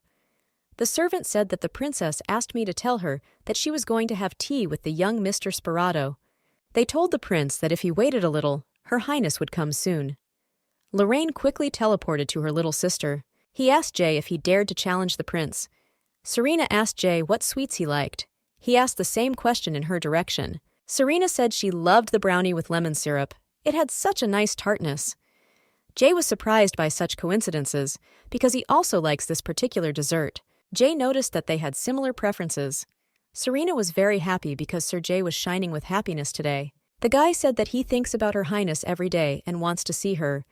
He wondered if Serena felt something similar too. Serena was about to answer, but Lorraine immediately appeared.